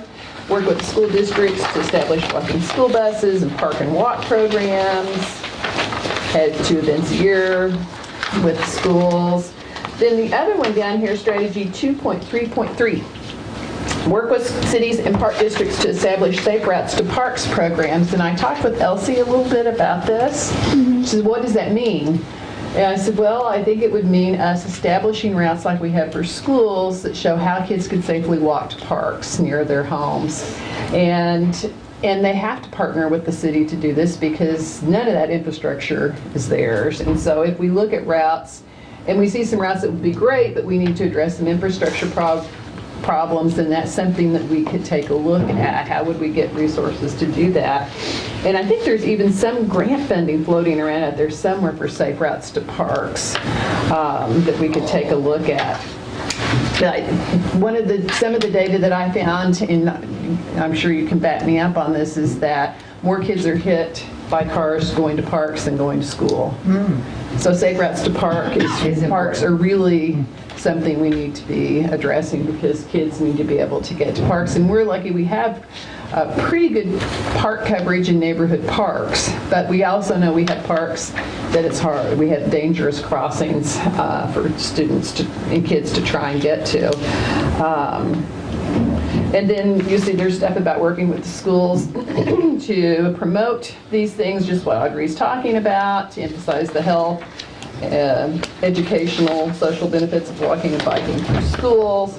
And then last but not least, we had applied for state and federal active transportation funding, which mission accomplished.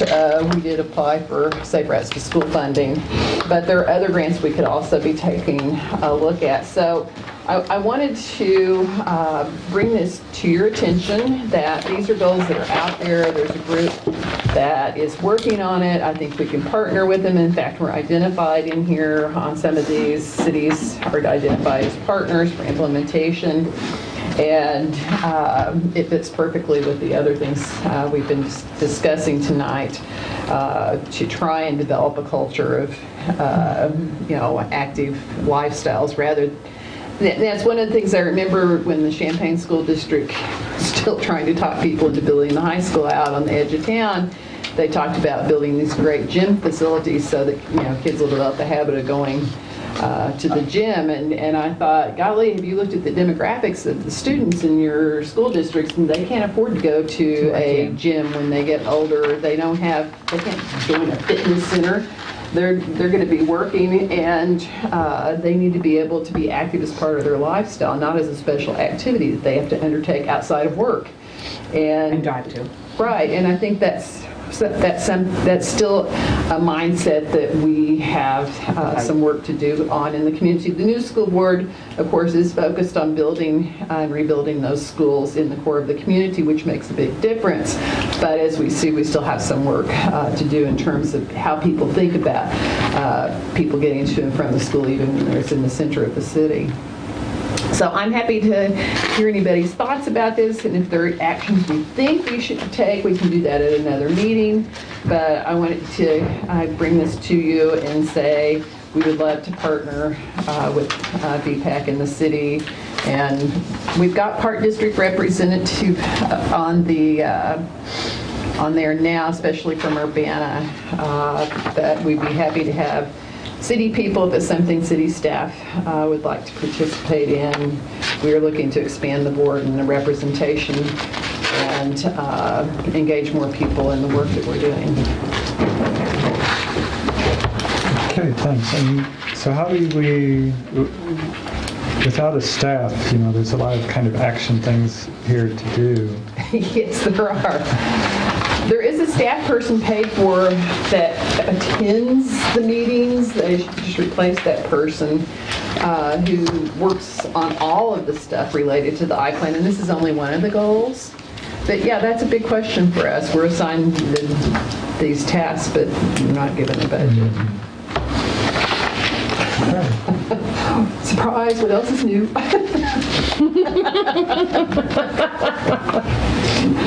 So, yeah, These are aspirational goals. Well, I mean, we have accomplished some of them. Thinking about events. Right. And on the food stuff, I would say, some of this is happening.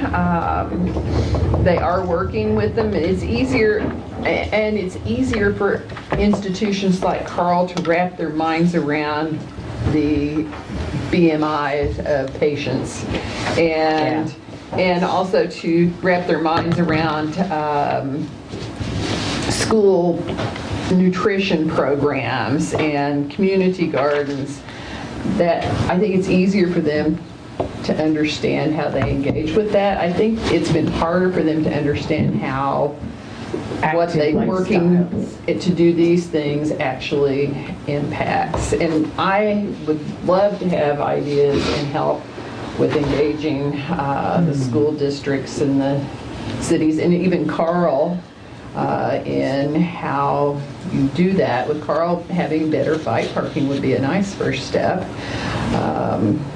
So thoughts people have about how to do that, I would dearly love to be able to engage them in thinking about how they can do that.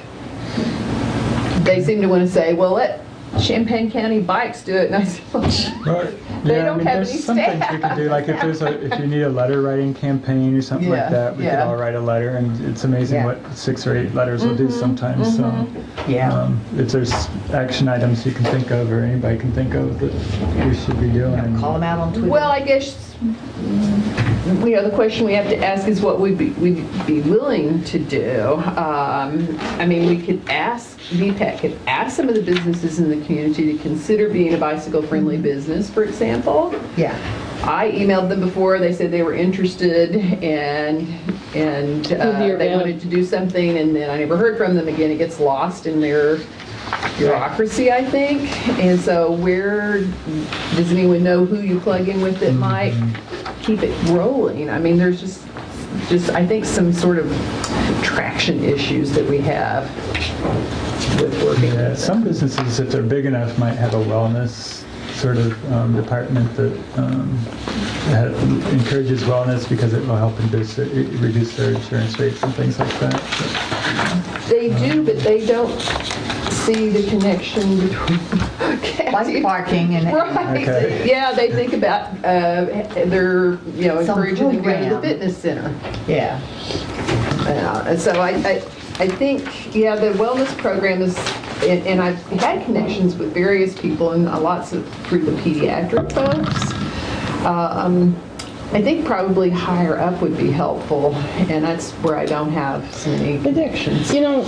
As I listen to this, like, it's easy for me to wrap my mind around, like, community gardens. It's easy for me to wrap my mind around healthy school lunches. Like, these are actionable items that I feel like I can solve. But when you're talking transportation systems, which is what we're really talking here, it is harder. I think it's like just almost too big of a problem. But they have, studies after studies have said, people have a shower when they arrive at work. If they have, Good bike racks. Good bike racks. There are real simple steps. And maybe that's what we do. Maybe as BPAC, what we can do is get together and make a best practices guide for our local businesses. We can, We can use the bicycle-friendly business. Yeah, right. And we can just make it really and be like, these are just like 5, like. And if they do it, can we recognize them somehow? I mean, it's just on Twitter and Facebook. But it's more like too, like just putting together a packet. Right. And we can talk to, there's the Urbana Business Association, there's Champaign has business associations, there's multiple, like there's lots of small and big businesses that we can talk to. And I just think we have to just like take baby steps here and just be like, this is what a good bike rack looks like. Like, it's easy to be dismissive when someone puts up a crappy bike rack, but on the other hand, they don't know what a good bike rack is, and it gets back to one of the future agenda items is, does the city of Urbana have extra bike racks? And if you are a business, can you get them, right? So but before we go down that road, let's just sit there and just be like, here are things that people who bike to work need, or bike to your business need. And speaking of that, Annie, why doesn't BPAC bring the bicycle-friendly businesses in and give them a certificate or something? We can publicly acknowledge our bicycle-friendly businesses. That would be we have not great. done that. Yeah. As I was listening to you talk, I thought we have never done that. So we need to put it so it's on the agenda next time to do that. And you could ask, the city does have a publicity person. Does a good job. Who does press releases and things like that. The other thing is, the city actually does have a code on allowable bike racks. We do have bike standards. It's not really being enforced. Right. But we could encourage it. It is. Every time anybody does any kind of development or anything, it's just that we can't enforce it for existing. People go out and buy bike racks and install them, and they're the wave ones that they're bike racks that are not allowed. Ones, Right, yeah. It's not to put up new developments. It's the existing businesses. Okay, but this is why we need to, but this is why I think we all need to come together, and we all need to make it real clear, this is how you become a bike-friendly or a walk-friendly, and give them, and then we get them the nice packet. We say, what, for your employees, we're going to give them, if they walk or bike to work during walk and bike to work week, we're going to have packets that are going to have a map, for a bike map, a bus map, a t-shirt, and a congratulations, or something like that. Like, that's what so I'm then talking it's like about, connecting. It's like we're creating this little packet that's like, here's how you can make your this make it easier. And you just got to make it easy, because really, I mean, like, I know how to do a community garden. There's a lot of things, like you said, that I can easily wrap my mind around. This is harder. Holy moly, this is It like, is. I'm like, I don't, this is like me, this is like renovating my kitchen. I don't know. Like, can IKEA come and do it for me? I don't know. Okay, we just have a few minutes left. It's on announcements. I did pass out a map that I promised last week or last month that I didn't get out to you in time for you to mark on it. If you didn't get a map to mark on, let me know. I have a few more. It shows the current Urbana safe routes to schools dotted, and then what's already required for snow shoveling the red is the businesses, the green is what Urbana's already doing, and the If blue we is added in the safe Unicron. routes, that would do a lot of our core. Yeah, so, Oh. I'd say what's probably actually doable would be commercial areas or areas where there's a lot of apartment buildings. I think it's still going to be hard to require residential areas. But, you know, just mark where you think would be the most... The priority. The priorities for pedestrian transportation, and maybe take into consideration what's politically doable if you have a sense of that. If not, that's fine. Just put in what you think would be most needed for pedestrians. And then we'll kind of compile it. If you bring it back next month, we'll compile it. And I'll also put a link up.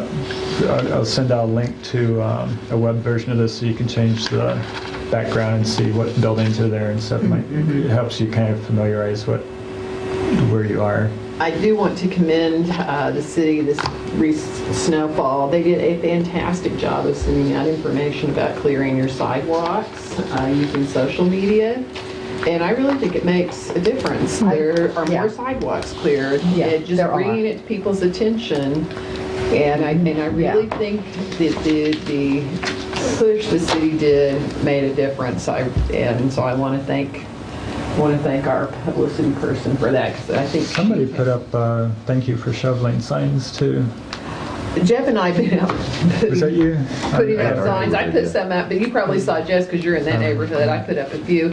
Oh, that's another thing. We have the snow angel signs. If there's someone who lives on a route, especially near a school, that clears their sidewalk, that's in a good visible location, you want to put a sign up, let me know. I'll come put a sign up. I've got some signs. I would like to try and get them back, since until we get another grant, we can't replace them and they're expensive. But they're really good signs, and they're very positive in their message. And just getting more people to sign up for Snow Angels. I almost did. I went to the Snow Angels site, and the first thing I asked for is your email address before you can go any farther. And there's not quite enough information for me to give you my email address yet. I want to know if there's... Well, we just use it to email you back. But before you can click continue, you have to put in your email address. So it would help to have a little bit more like how it works as far as... I don't want to sign up for doing all the way around the block, but I'd sign up for doing maybe one street along one side of a block. Can I do that? Right. So maybe some FAQs on that would help. Okay, we could do FAQs. You know, get me. Yeah, I was really, Annie put in, and she said I only need to do one side, and when I emailed her back, I said, just which side of the street would you like? I sat there for about 10 minutes being like, north, south, I don't know. And then what would be better would be if I could choose actually address. I don't know. Like, I was thinking if I could just nick off houses. And that would be great if we had the capability. I know. Yeah, I could ask the city if we could get a little Snow Angels announcement to go out. Okay. Yeah. Because the people, when I was we could doing do an it, FAQ, and that would be good. We cobbled this together with my interns and. And so when people go there and sign up, it just sends an email to somebody that kind of coordinates where they should shovel. Okay, it's pretty manual then. Yes. Okay. It's a bridge. But I mean, if you say that on there, if you just, like one of our interns will contact, like this isn't going anywhere. It kind of helps explain. Because nobody wants, people, I know it's like, I'm not sending my email. Yeah, and my personal experience of doing it was, it would have been fun to do with somebody else, so it would have been fun to sign up and have the two of us go out with our shovels and do, together. It would have been fun to plant little flags, shoveled by a snow angel, or a snow angel was here. I also think it would be cool if we had signs that said, I'm a safe route to school, that we could put where the safe routes to school are. You are. have to flop in their yard and do one of those. No. Yeah. I flopped in the street. It was cute. I mean, because people were like, about making Snow Angels. What it really is you sign up. You agree to actually shovel one of these dotted sections on the safe routes to school map. And the truth is, no one is going to email you and say, you didn't shovel your sidewalk. Right. That is never going to happen. Not gonna happen. Right. We don't have Okay. anyone to go even It's a not an month. enforced But thing. no, I mean, I was thinking about this though, Cynthia, I mean, we live in a city where people love volunteering to do stuff. And people, so I would be happy to sit with you and work on what you've developed so far and look at it, because people do love to volunteer in this city to do all sorts of things. And I do think there's a way we can make it so, They could catch on. yeah, I can catch on and be fun. And you know, like, people just were like, what are you doing? And I'm like, I'm shoveling. You know, because I don't know, it's fun. I think it's fun People with personally. snow blowers love to just. Oh, they do. Yeah. They really do. Well, I think we're supposed to get some more coming Guys in this particular love to get their power We have, tools like, this out. weekend. There's like 5 to 8 inches coming Saturday, 5 more inches after that, 5 more inches after that, and 5 more inches after that. So we're going to have a problem. Yeah, the other thing the city could perhaps do some PR on is that after the streets have been plowed, if someone could clear the ramps, because my people God, clear yeah. their sidewalks and then there's a mountain at the end of the ramp, and Yeah. some people still can't get Yeah. through, particularly if they're using a wheelchair or a walker. They're Yeah, gonna, or they're at the crutches. street. They Yeah. just do not try. All right. Okay, any other announcements? We did start meeting for discussing bike month, so we'll be bringing you some updates on that as we move forward. Okay. Future topics, We've got this on there now. got a list on there. Do you know, Craig, is RPC planning on doing anything next month? It'll probably be March, it could be February, but February or March for PA and Steve. And I talked to Kevin a little bit about doing a presentation on subdivision development requirements Yeah. for pedestrian and bicycle facilities. He wanted a little bit more information about what we expect, so I'll try to sit down and talk to him, kind of give him, and we mentioned something today, like even bike racks, things like that. You know, he could tell us about what's required and at what stage they review these things. And Yeah. so I think we're mostly looking at, or the reason I wanted to put it on there was to look at it to see if there's things other cities do that are a little bit more, maybe in an earlier stage in the planning phase, or more, something with more teeth in it. One thing we could do is talk about location. I think we should say it has to be located within a certain number of feet of the main entrance. The parking. Yeah, because one place in particular that I won't name, but there's that in the parking space in a bad location. Well, now has been backed into by a vehicle, so the bike rack is surrounded by orange cones because it bent the bike rack. That the whole idea is to have it where it makes it easy to access. Good luck finding the Walmart one, the Urbana Walmart, it's hilarious. Yeah, so Yeah. I think that the Location, location, yeah. I think we could, right now, our current bike parking ordinance doesn't have anything about where you put the bike parking, I I don't think think. there's some suggestions, maybe. There's some suggestions, absolutely, and that would belong Yeah. in the zoning ordinance, not the subdivision. It's in the zoning ordinance? It's in the zoning ordinance, Okay. under parking and access. Okay. Yeah, so it's a couple of different things. So I'll talk to Kevin more about that and see if he'd be ready in February, otherwise, Okay. maybe one of these others. And Bill, the new development on the corner of University and Lincoln is going to, and plus all the buildings that are being built on the northwest side of that intersection, will make a lot of things happening there in terms of pedestrians. And if we develop the trail back into town and follow the rail line, you're probably not going to run a diagonal trail through there. You have to stop and then act like a pedestrian around to continue. But, and I know that's an IDOT issue as well, but it probably is good to have Some this upfront. committee's input early in that process to make sure that it's being discussed. Yeah. There may have to be Yeah. some redevelopment. You know, we have that Main Street crossing just down the road on Lincoln that's going in. I don't know if that will impact that or not. That would help. So, just before coming to this, there was a public meeting on that development at St. Pat, so I was there. There were some concerns expressed about the Lincoln and Clark intersection, Yeah, which is 1 block south. yeah. We're working with the developer though. What we require is there'll be some type of, basically, you could call it an activities analysis, we call it trips.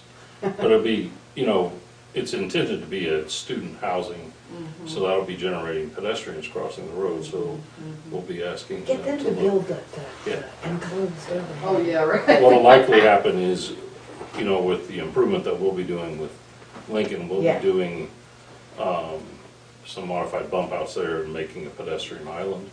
Then they'll come back and put in the enhanced signage. That's likely, it's still under study. But one of the concerns from the neighborhood was basically traffic congestion and whether or not there's signals needed at that location.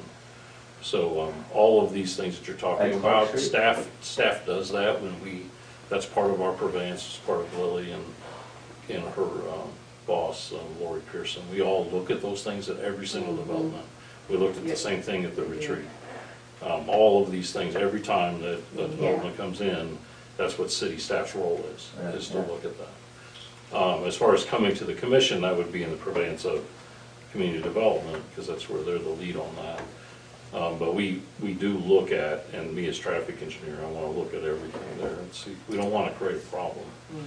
You know, and I anticipate a high amount of pedestrians, particularly walking to the U of I. And we review this too with even renovations of businesses as well. And there's the new, are we talking too about, there's the new development on University Avenue, it's really exciting as well. It's gonna increase a lot of pedestrian traffic there. Yep. So really exciting.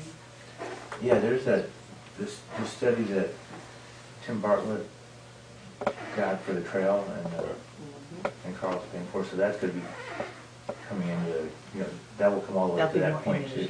Yep. That's good. Really exciting. Yep. Okay, I think we have some directions. Yeah.